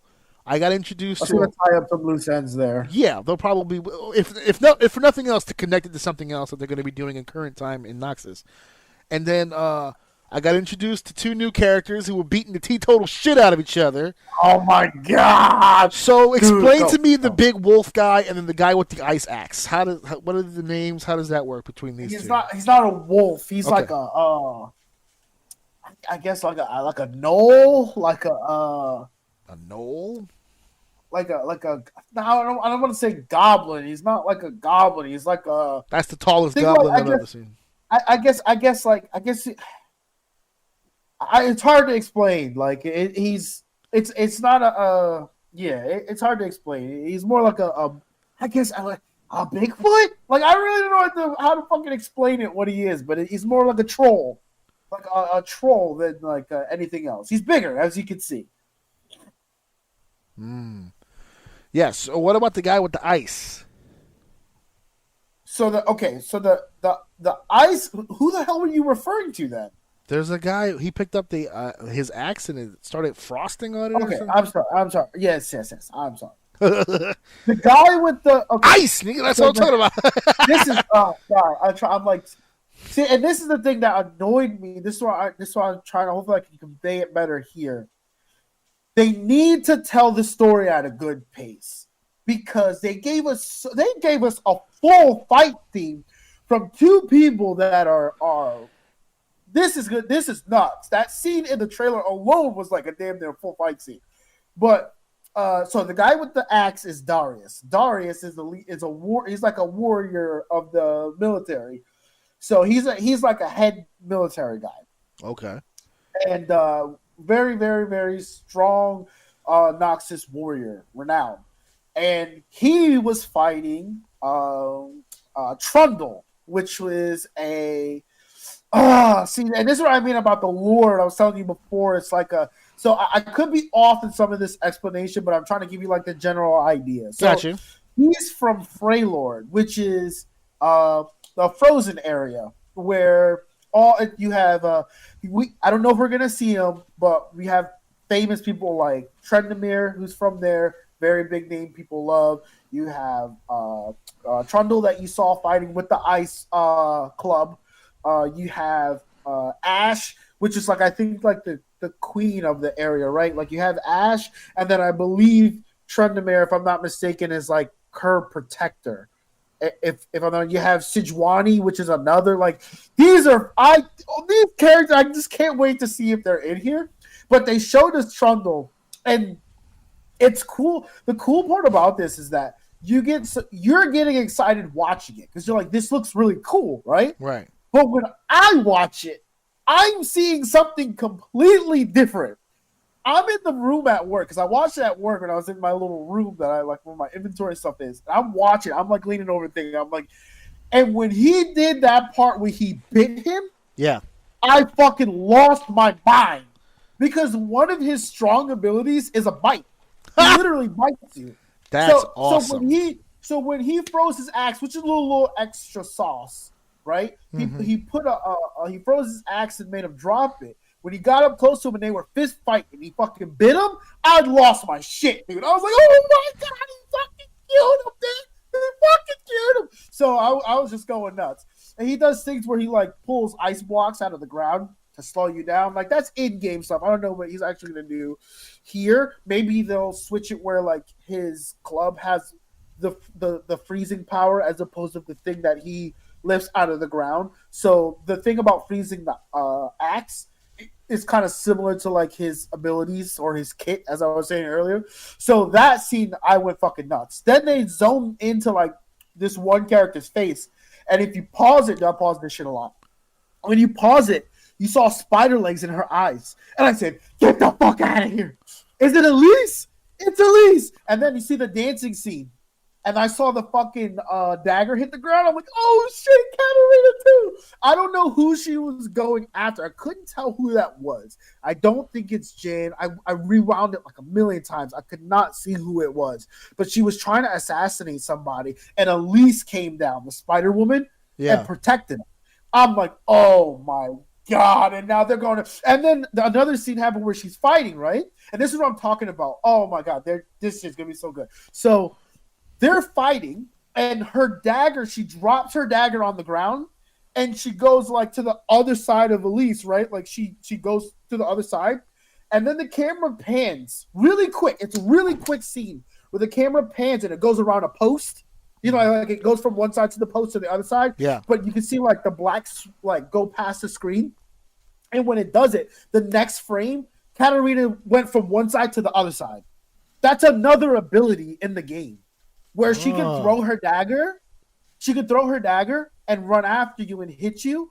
And then what she does is she shadow warps back to the dagger and does like an AoE move. So when she was fighting Elise to drop the dagger, went to the other side, and then the screen flipped and you see like smoke around her and she pops up by her dagger, I fucking started. Dude, people knocked on the door and asked me if I was okay. I was losing my fucking mind in there. I was like, dude, this looks so good. And if I watch it again, I'm sure I can find more things in there. And then I really liked who's the new girl, the one that this is all going to be around. Mel from Arcane. Yes, Mel. She's I liked her demeanor more. It was like in Arcane, she was very not innocent, but like clueless almost, very young, naive. Like that's the energy that I'm getting. She was the fox. She's very like refined. She's like She's she has a experienced mission. now. Yeah. Yes. So I liked that. I liked that pivot. And I thought that I saw someone else in there. The end. So the end, fucking Vladimir comes out. He's holding the blood. Yeah. Dude, that was that. I was like, oh my god, fucking Vladimir. What? So the lady, sorry, No, go ahead. The lady he's talking to, I don't know if he said a name. So I don't. She has black fingertips. So I don't know, and I could be wrong here. I don't know, or how it would even be. It's either a new character that I don't know, one of the newer characters that came out that I don't know, which could be it, because there are a bunch of new characters that I don't know, or she kind of looked like Morgana a little bit, which is another character that I played a lot but I couldn't tell for sure who that was. But Vladimir, the one with the walking around with the blood hovering in his hand, I'm excited for. We got some gnarly villains here, and it looks like it's gonna be. We're gonna have the two. So you know how before it was Dawn and Demacia that was kind of like going back and forth. Okay. So it looks like it's gonna be Freylord, Freylord and Noxus, and whatever it is that they're battling over. Okay. There was the two people that you're talking about at the end. You said their names 2 seconds ago. I forgot their names already. But Vladimir was the guy. Yeah, that one I remember. I don't think he said the name of the girl, and I'm guessing who it is, but I could be completely wrong. And you guessed that it was who again? Morgana. But I don't know if it is. Ha. Again, when I watched this, I didn't know who the two people were, but the lady made a point when she was talking to Vladimir. She had said the sentence "Piltover was a lesson." Oh, Piltover. There you go. I'm sorry. Yeah. Yes, Well, no, Piltover was the city that Arcane took place in. Yep. And she said Piltover was a lesson. We can't play it safe. We have to do something way bigger. And I was like, bigger than that? That was huge. So I was like, uh-oh. So now I'm getting excited because I was just like, yeah. So now we're going to be meeting a whole new group of people. Well, me and my wife, when I say we. You already know who these fucking people are. But I also, I can appreciate the fact that because that's how I feel when I watch, like, whenever I watch Marvel movies or something like from DC or like a comic book movie of some kind, and that's what it says. Our next move must be bolder, not safer. That whatchamacallit, whenever I see something that they do in the movie that I know it's a comic reference, even if they don't say it or mention it, you just know that it's a comic reference. Like when people bugged out during, what was that, Batman versus Superman, and Batman jumps onto the wall, throws the fucking he jumps on the wall, then does the grappling hook, and the wall gets destroyed right after he jumps off. But it's that pose that he hits when he hits the building, so it's like it's paying homage to a famous Batman cover, something like that. Like if you're in the know, So like, absolutely. Right. So for like when video game adaptation, whatever the word is, takes place, video games have a very 50-50 history with not adapting well to another form, especially when it comes to live action. That's actually a much higher percentage of not going well. But I feel like animation has really done a really good job of adapting the video game to something that's more or less scripted and more, accessible to non-video game players. That's one of the biggest things that I hear about Arcane, and even Fallout to a degree, the newest one that came out, and The Last of Us, right, that came out. So like we have a recent string of some pretty successful stuff. They just announced there's going to be a Helldivers movie, either a movie or a show, a live action adaptation of Helldivers. So it's like they're trying. And now that they realize that the stories that are involved with these games are actually sellable and marketable, I love the fact that some of these companies are not leaving the video game fan behind.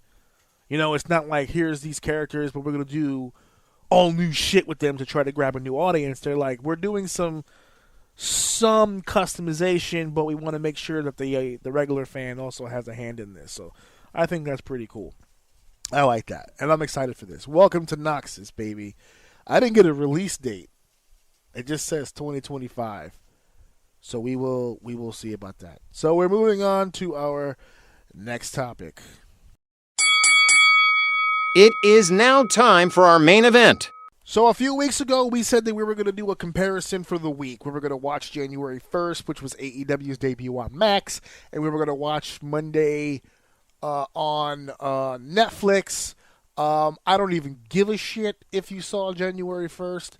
I will tell you exactly what happened on January 1st. A whole lot of the same shit.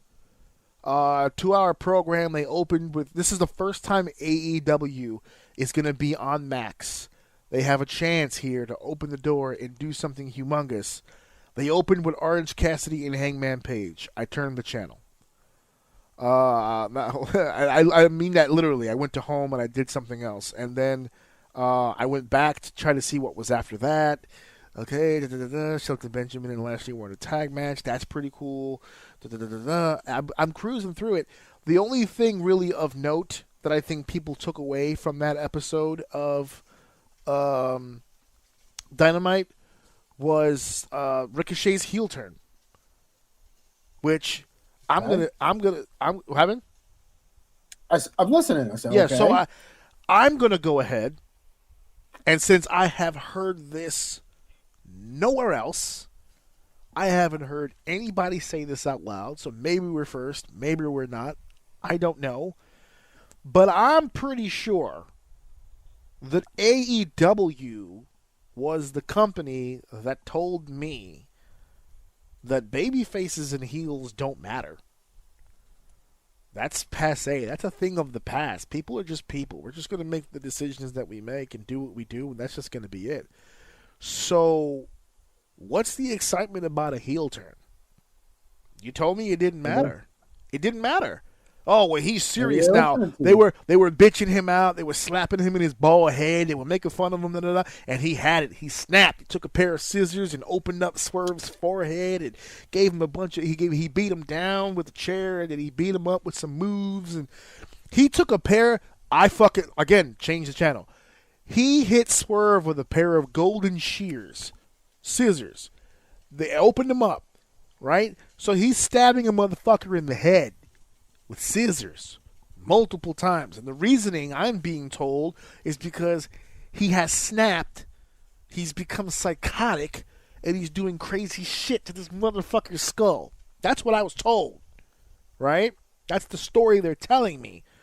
So after stabbing him with shears, hitting him with a steel chair, he picks up the steel chair and he sits in it as Swerve struggles to his feet bloody, that was a cool shot. But then he picks up Swerve to sit him in the chair.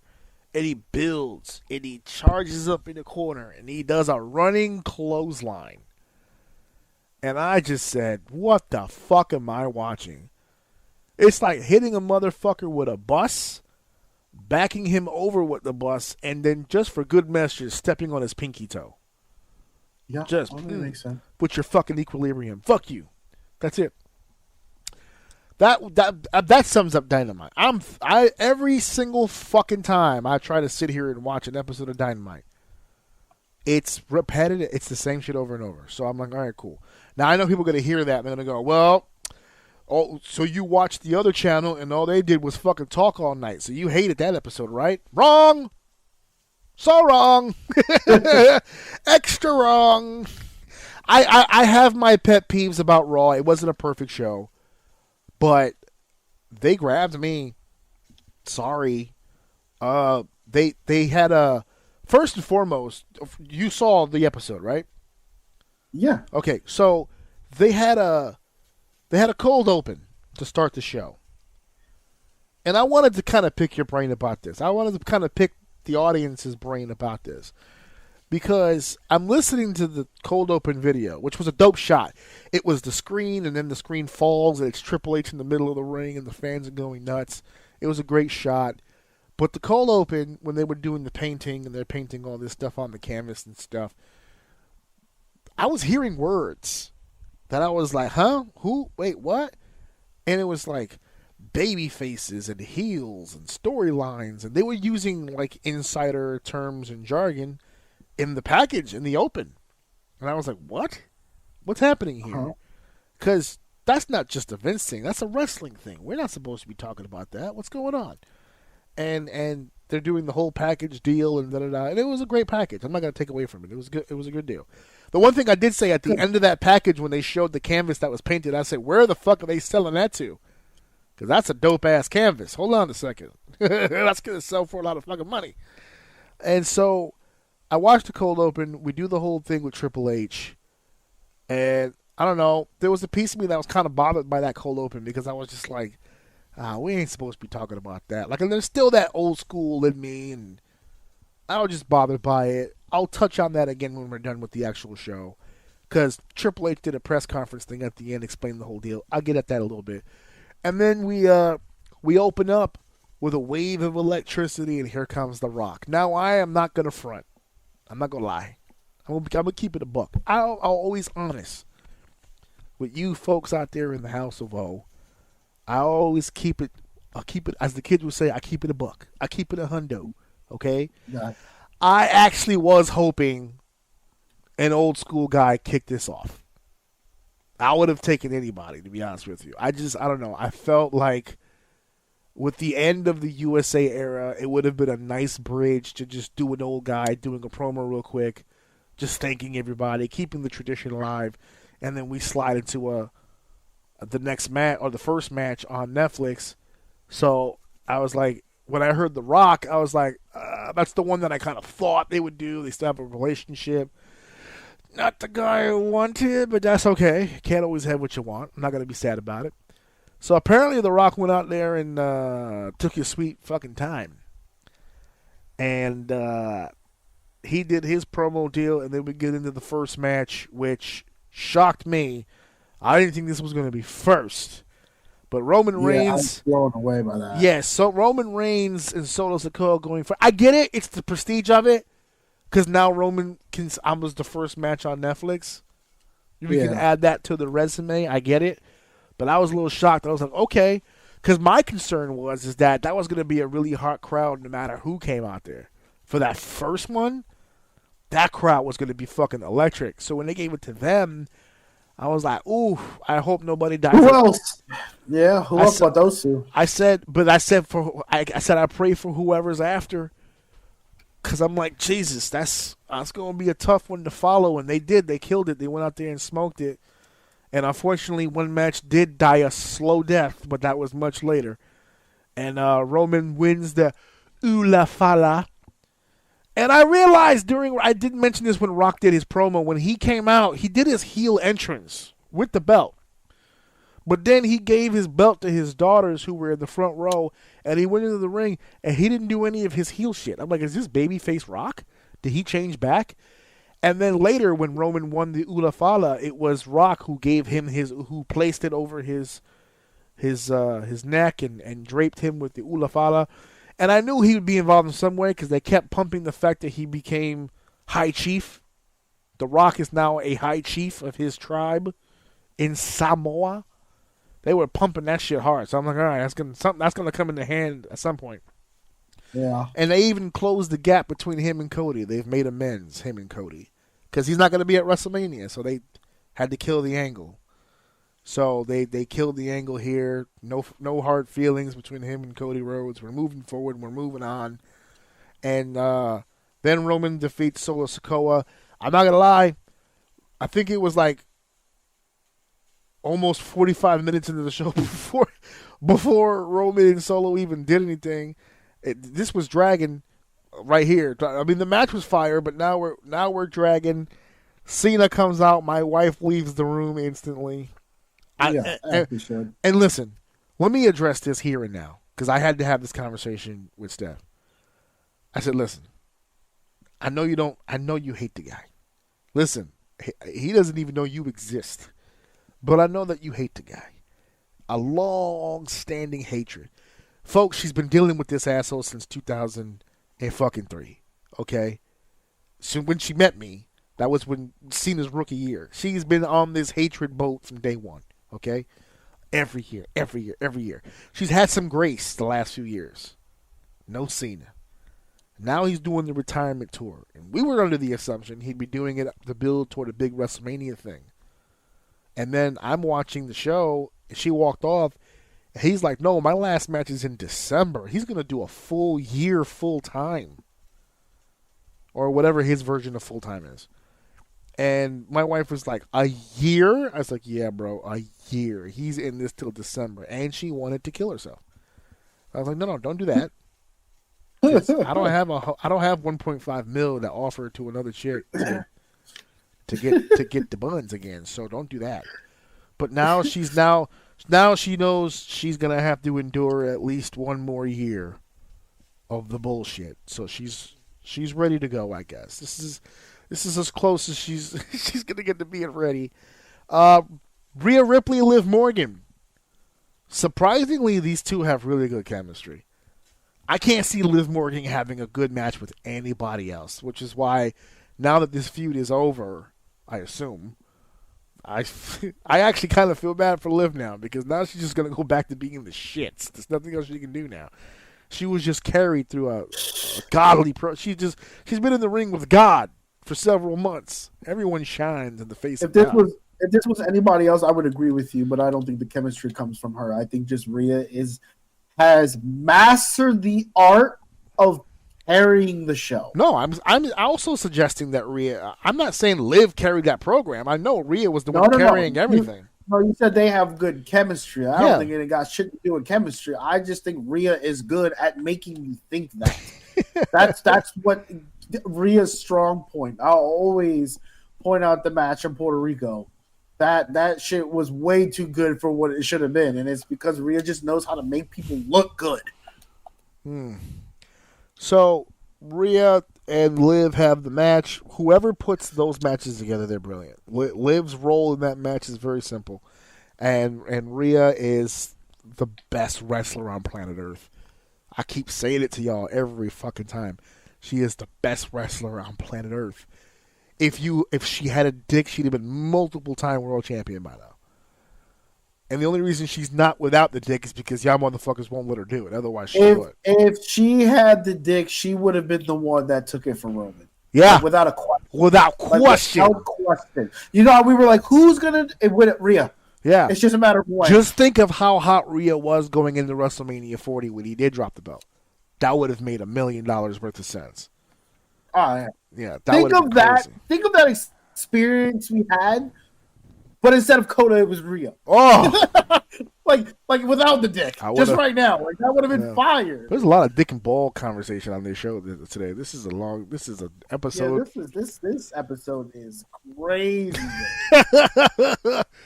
Like Shane goes from saying it's gay. I'm just saying it's gay. But yeah, so Rhea wins the title. She's the WWE Women's Champion, Women's World Champion. Thank you. And she gets one more shot off on Dom. We're not gonna. That shit's dead to me. I'm not even worried about that shit anymore. As she's walking up the ramp, though, we hear the gong. Boom. I said, "What?" That's crazy. Taker does the American Badass entrance, goes all around the ring, comes up to the ramp. And it's Taker and Rhea fucking Ripley. And I'm like, yes. If you had a question as to how over this woman was, let it be a question no longer. She's a made woman. It's done. She has been given the gift. The approval of the dead man. It's done. She is a made woman. She is there for as long as she wants to be there. She's got a Hall of Fame pass waiting for her right now.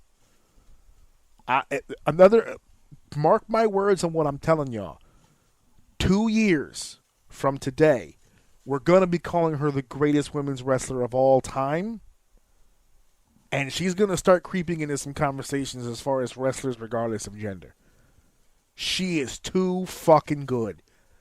She does everything perfect. She's got the entrance, she's got the aura, she's got the music, she's got the vibe. She's got the skills. She can sell. Dude, she can work. Everything. She's also got this thing. I can't. Every time I see her, I don't get it.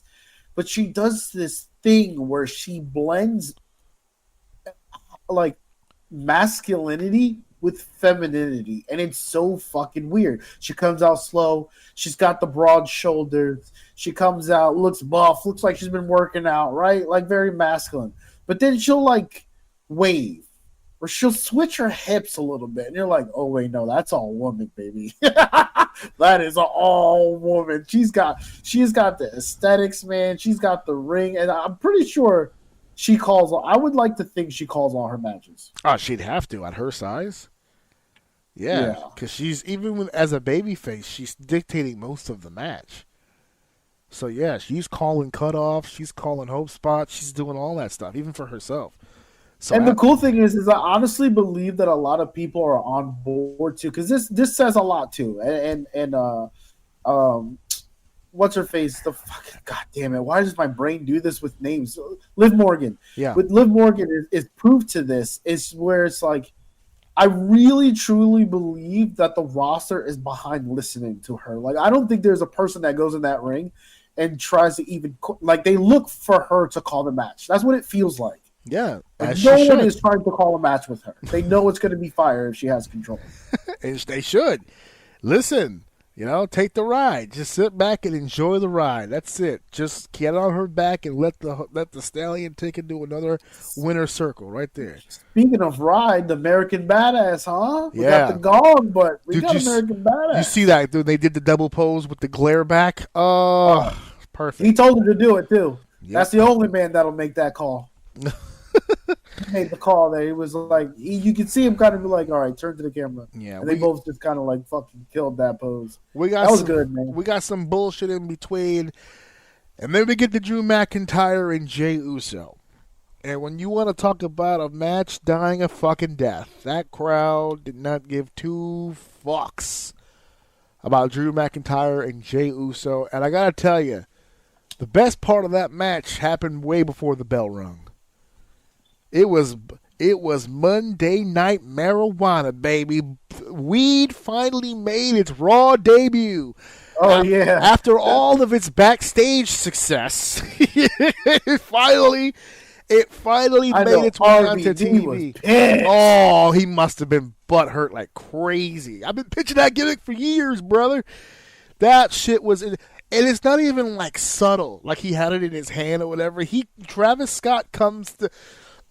For those of you who didn't see, Jey Uso is doing his entrance from the crowd, like the Shield entrance. He's on the side. And Travis Scott comes out to his music first. And the first thing you see when the spotlight hits him, he just takes a big-ass pull from that blunt. And just, he is letting you know he is getting lit right now. And then, and then fucking Jey Uso, Jey Uso comes out. And I don't know if Jay on purpose was just not fucking with him, but he got ahead of him and just fucking walked all the way to the ring. And I don't know if someone got in his ear, Travis's ear, as they walked down or whatever. But when he got over that ramp, I didn't see it again. Not ramp, excuse me. When he got over the guardrail and into the ringside area, I didn't see the blunt again. So I don't know if someone told him, hey, ditch that real quick or whatever the fuck. But like, they said it on commentary. They called it out. Yeah, Pat was like trying to get some. He's like, "We'll talk after. We'll talk after." It's just like, right? In a backstage thing at the end of the show when they were interviewing Jey Uso, they were like, "Who was it? Joe Tessitore?" He was like, we thought you were gonna inhale some stuff before your match." And everybody was laughing, and he goes, "Yeah, what did he say? He said, damn, I can't remember the exact words. It was fucking hilarious, though. It was fucking Jey Uso was just like, I smelt it, but he wouldn't let me inhale it or some shit like that. Like, I didn't take a pull, but goddamn, you know what I'm saying? Woo! And then, so that whole deal is fucking, that entrance was weird as fuck. You can also tell that a lot of, like, the commentators acknowledged it to some degree, and they were kind of playing with it, but it felt awkward for them. They're like, am I supposed to acknowledge it? Am I supposed to not? Like, I don't even know what to do with that. And then it was over. They had their boring-ass match, and then time went on. Hulk Hogan. Oh, my God. Hulk Hogan. Before I tell you folks what happened here, I have to tell you right now. If you go to Netflix and you put on the show again, or if you go to WWE's YouTube channel, they altered the audio. They changed the audio. I think the Netflix one, they dumbed the audio down. They lowered it. And on YouTube, they literally just piped in cheers. That is not what happened. Please go to YouTube. He got booed to hell. Please go to the YouTube channel. Look at the cell phone footage. He got booed to motherfucking death. Death. Wait, so you're saying on Netflix rerun they piped in cheers? They piped in cheers and lowered the audio. There's no booze on Netflix. If you go back and watch it, there's no booze on Netflix. On the rerun? On the rerun. Okay. There's no booze. Live, it was loud as fuck. Us in the channel, I know. We were on the channel when we were all watching it. We were all saying, holy shit, they're booing the fuck out of him. They were letting his ass fuck it. You were on a live chat? Yeah, it was with the same people I tell you I'm always watching this shit with. Oh, man. Do you guys watch every Raw?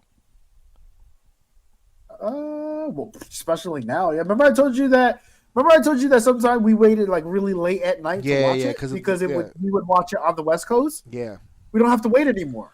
It's Netflix. Like as soon as it goes on Netflix, we can that's the crazy part. Like we all start. You sent me a text message and I'm like, oh shit, I forgot it was Raw. It's like fuck, I got that feeling. Like I can't believe I missed it. But I'm like, wait.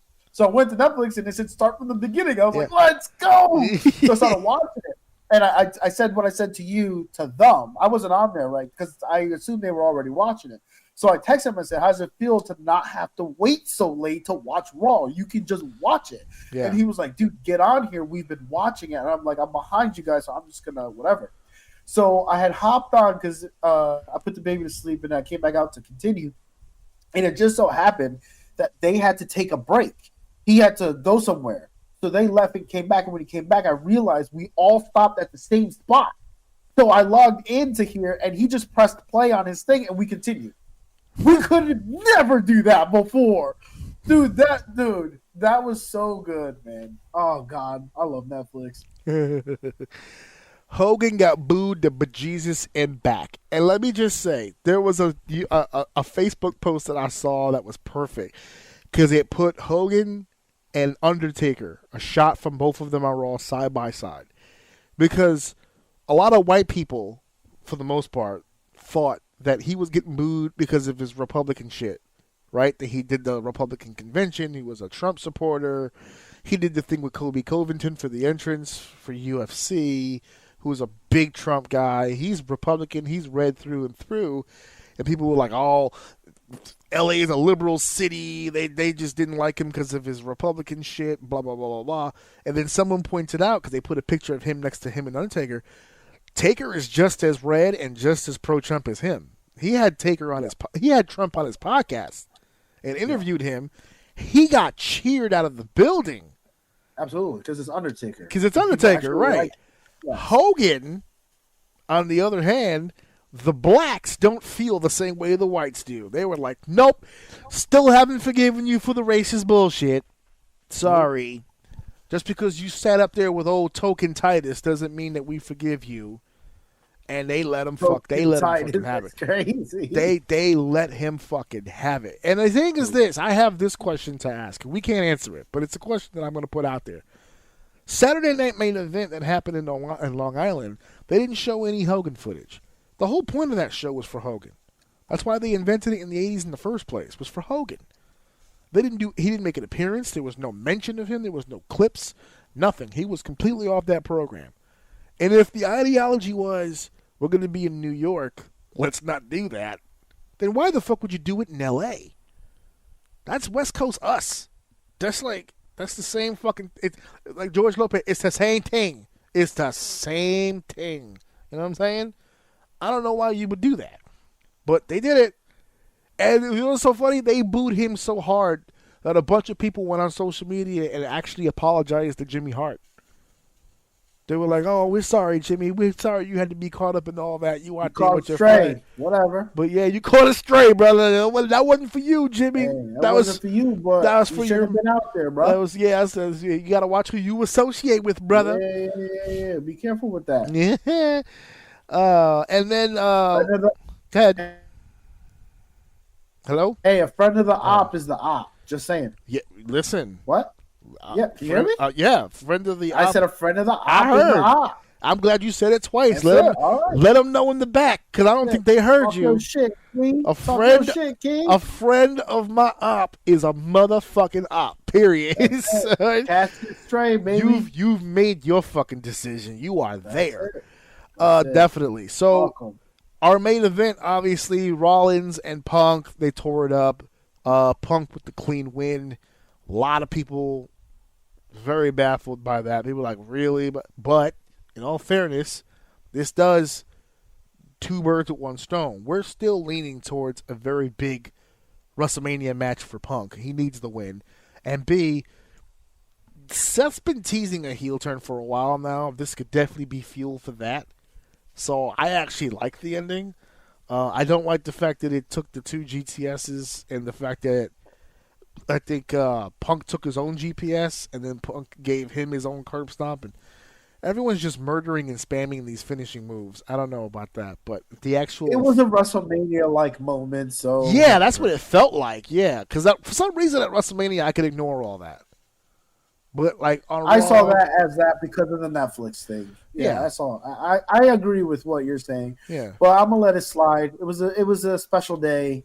Whatever. Let them fucking have it. There was also a lot of backlash when it comes... Because we're at the end of the program now, so I'll address the backlash to it, where people were saying, well, they were teasing Penta to debut here. It was supposed to be Penta and Rey Mysterio against the New Day, and it didn't happen. Apparently, Rock and Cena went over their time as far as the talking goes, so they cut the match. But they did announce that Penta was going to go one-on-one. They didn't announce Penta, but they said that Chad Gable next week on Raw will be facing a luchador. A random luchador. Random luchador. He just randomly said. Even what's his face was like, what? Yeah. Like that's When who Chad said Gable that? was like, yeah, I have a bad history when it comes to luchadors. I'm like, since when? How many luchadors do you wrestle? You don't even wrestle luchadors. Even the guy who's supposed to be playing pretend with him was thrown by that shit. He's like, what the fuck are you talking about? Your badge, dude. I was like, yeah. I got a luchador just for you next week. Yeah, because you only have like 2 or 3. What, Dragon Lee, Mysterio? Who am I forgetting? Who the fuck else on Raw has a mask? I can't even remember. Now Penta. So I guess, there you go. Penta's next week. So it's like, whatever. And people were really pissed Gunther wasn't on this show. Because they're like, oh my God, you're a world champion. Why is he not on the program? And then people were pissed that they had Cody but didn't do much with him. He was just standing in the front row. And it's like, why were the champions diminished in this situation? It's Netflix. Because it's Rock the first night. Because Rock took it. Because Rock took it, right? And then Rock. And then he proceeded the next night to take over all over NXT, which was unique. I don't know what he was doing on that fucking program. I don't know what he thought he was doing there, except Was for that also on Netflix? No, that's on the CW app for free. By the way, you can see Netflix. By the way, on the CW app. I'm sure it is. You can see CW on TV, but who the fuck has cable anymore? So if you want to go to the CW app, you can go check that out. But yes, he was on there too. Did double shot. He's good to go. So that was Raw on fucking Netflix, and we gotta get the fuck out of here because we got the shits to do. So good talk, good day, good show. all good here. We're doing great. The next pay-per-view is February 1st. We have some time. The Rumble is next. I'd like to do a roundtable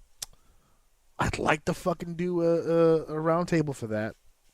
For the Rumble. I'd like to assemble a team for the Rumble. Considering Cena's gonna win. No fucking way. And we'll debate that on Monday too. Because that was the other thing that he said about that, where he was just like, oh, it's impossible, or a long shot, or no, it's not. And you know that it's not. But I also don't think, even if he does put himself in a position where he's going to be in a high-profile match, even maybe, dare I say, a title match, It'll be great for television. It'll be a great storyline. It'll be a great promo package leading up to the match. I don't think he has it in him to do that. Not physically. I just don't think he has a want to surpass the 16 title tie. Do you think he was sincere when he's like, "It'll never happen"? Yeah, I mean, it's a work shoot. I don't think he wants it to happen. That's the only reason that it wouldn't. If he walked into Triple H's office right now and said, "Man, I would really love, even if it's transitional, to just, even if you had Gunther drop it to me on a random show and then I gave it back to him 2 weeks later, just to get 17, that'd be huge, and they would do it. I would be, and I think they should do it. I don't know. That depends. I don't know because first of all, we're still having controversy over the ideology that 16 is the number. Because Flair technically has had that belt 22 times. It wasn't 16. 16 was the number that WCW and WWE came together and said. That's not the real number. So as far as WWE's kayfabe goes, 16 is the number. If you wanted to pass on the legacy of, well, who's the greatest champion of all time, yes, I get it. Flair to Cena does seem like a lateral move, but Cena's, like he said himself, what did he just say? He's 46 or some shit like that? That's not for the future. It's the same thing we said about Roman. Roman had that long-ass reign. He eclipsed so many people because we needed a more modern and contemporary version of a long-term champion. Okay, you did it, but you don't know how much longer you're going to have him, and that's not an age thing. That's a health thing. So I'm not sure. I'm not sure. If it's transitional and he's okay with it, we'll do 17. And I don't know him personally, but I don't feel like Flair would have much of a problem if it was John, because the two of them are really close. So if it's going to happen, I doubt very seriously it's going to happen at Mania. That might be too big of an occasion. I don't know, because he'd have to beat either Cody or Gunther. I don't know if I want him beating Cody at WrestleMania, face versus face. Gunther just recently. You do? Cena? I do. You think a Cena Cody Rhodes match at WrestleMania would actually be good though? I don't want him to drop the belt. I don't want Cody to drop the belt at Mania. I want Cody, if they're gonna go that route, I want Cody to drop it before Mania. See, this is the thing. I thought he was going to be done at Mania. This is why I'm saying what I'm saying. Because if he was going to be done at Mania, someone needs to do the job. I don't know. Maybe whatever.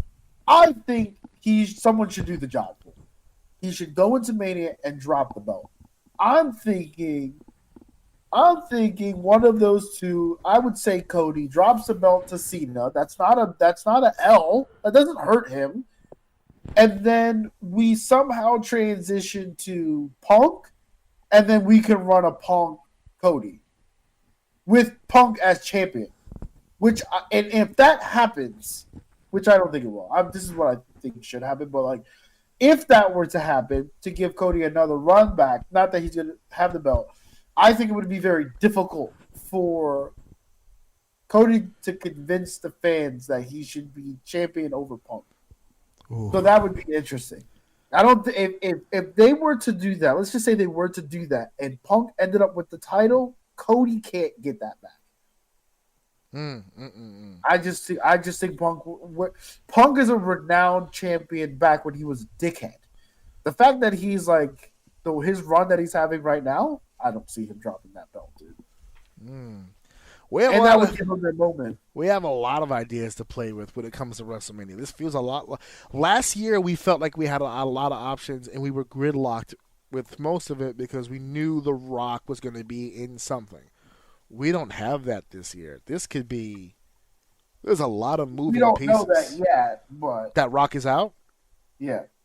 Oh no, I think it's pretty much confirmed at this point that he's not going to be able to make it. It was a scheduling thing. Yeah, we'll see. Well, we'll see. We'll see. Anyway, let's get out of here, folks. So, yeah, thank you for listening. Thank you for downloading. Thank you for sharing. And, of course, always, hello. Thank you for enjoying. And we're going to see you guys next week. Before I go, damn it, I just fucking caught it. Just really quickly, I put out a video a while ago about me editing and doing a lot more of this stuff in place of the. We're still going to put it on Podbean, but I'm really going to start promoting the YouTube more for the stuff that we're doing because Podbean is really starting to irritate me. If it wasn't for the fact that RSS feed puts me into other places like Spotify and iHeartRadio and stuff like that, then I would probably just fucking delete it at this point because I'm paying for it. And I don't really want to fucking pay for it anymore. But it gets my stuff out to different audiences, so I need it for now. But I'm going to start pushing the YouTube stuff more. So we're going to have more of these sectioned off clips. Full episodes moving forward will be on YouTube, including starting today, fully on YouTube. So I got a lot of work ahead of me because it's already 9:10, so I got to start editing like right now. Or should I just wait till tomorrow? Just drop it tomorrow. Drop it tomorrow. That sounds better. Okay, instead of rushing into it. Okay. Fair enough. All right, so we'll do a late release for tomorrow, but it'll be both on Podbean and YouTube when they get shared out. And when I share it out, I won't be sharing the Podbean links anymore. I'll be sharing the YouTube links, so check us out on YouTube. I got to change my handle now that I'm looking at that. So I will talk to you guys later. Have a good one. Like drop. Wait a minute. This is too much. Cooking it like a pro. Wrap it up, everybody. Show's over.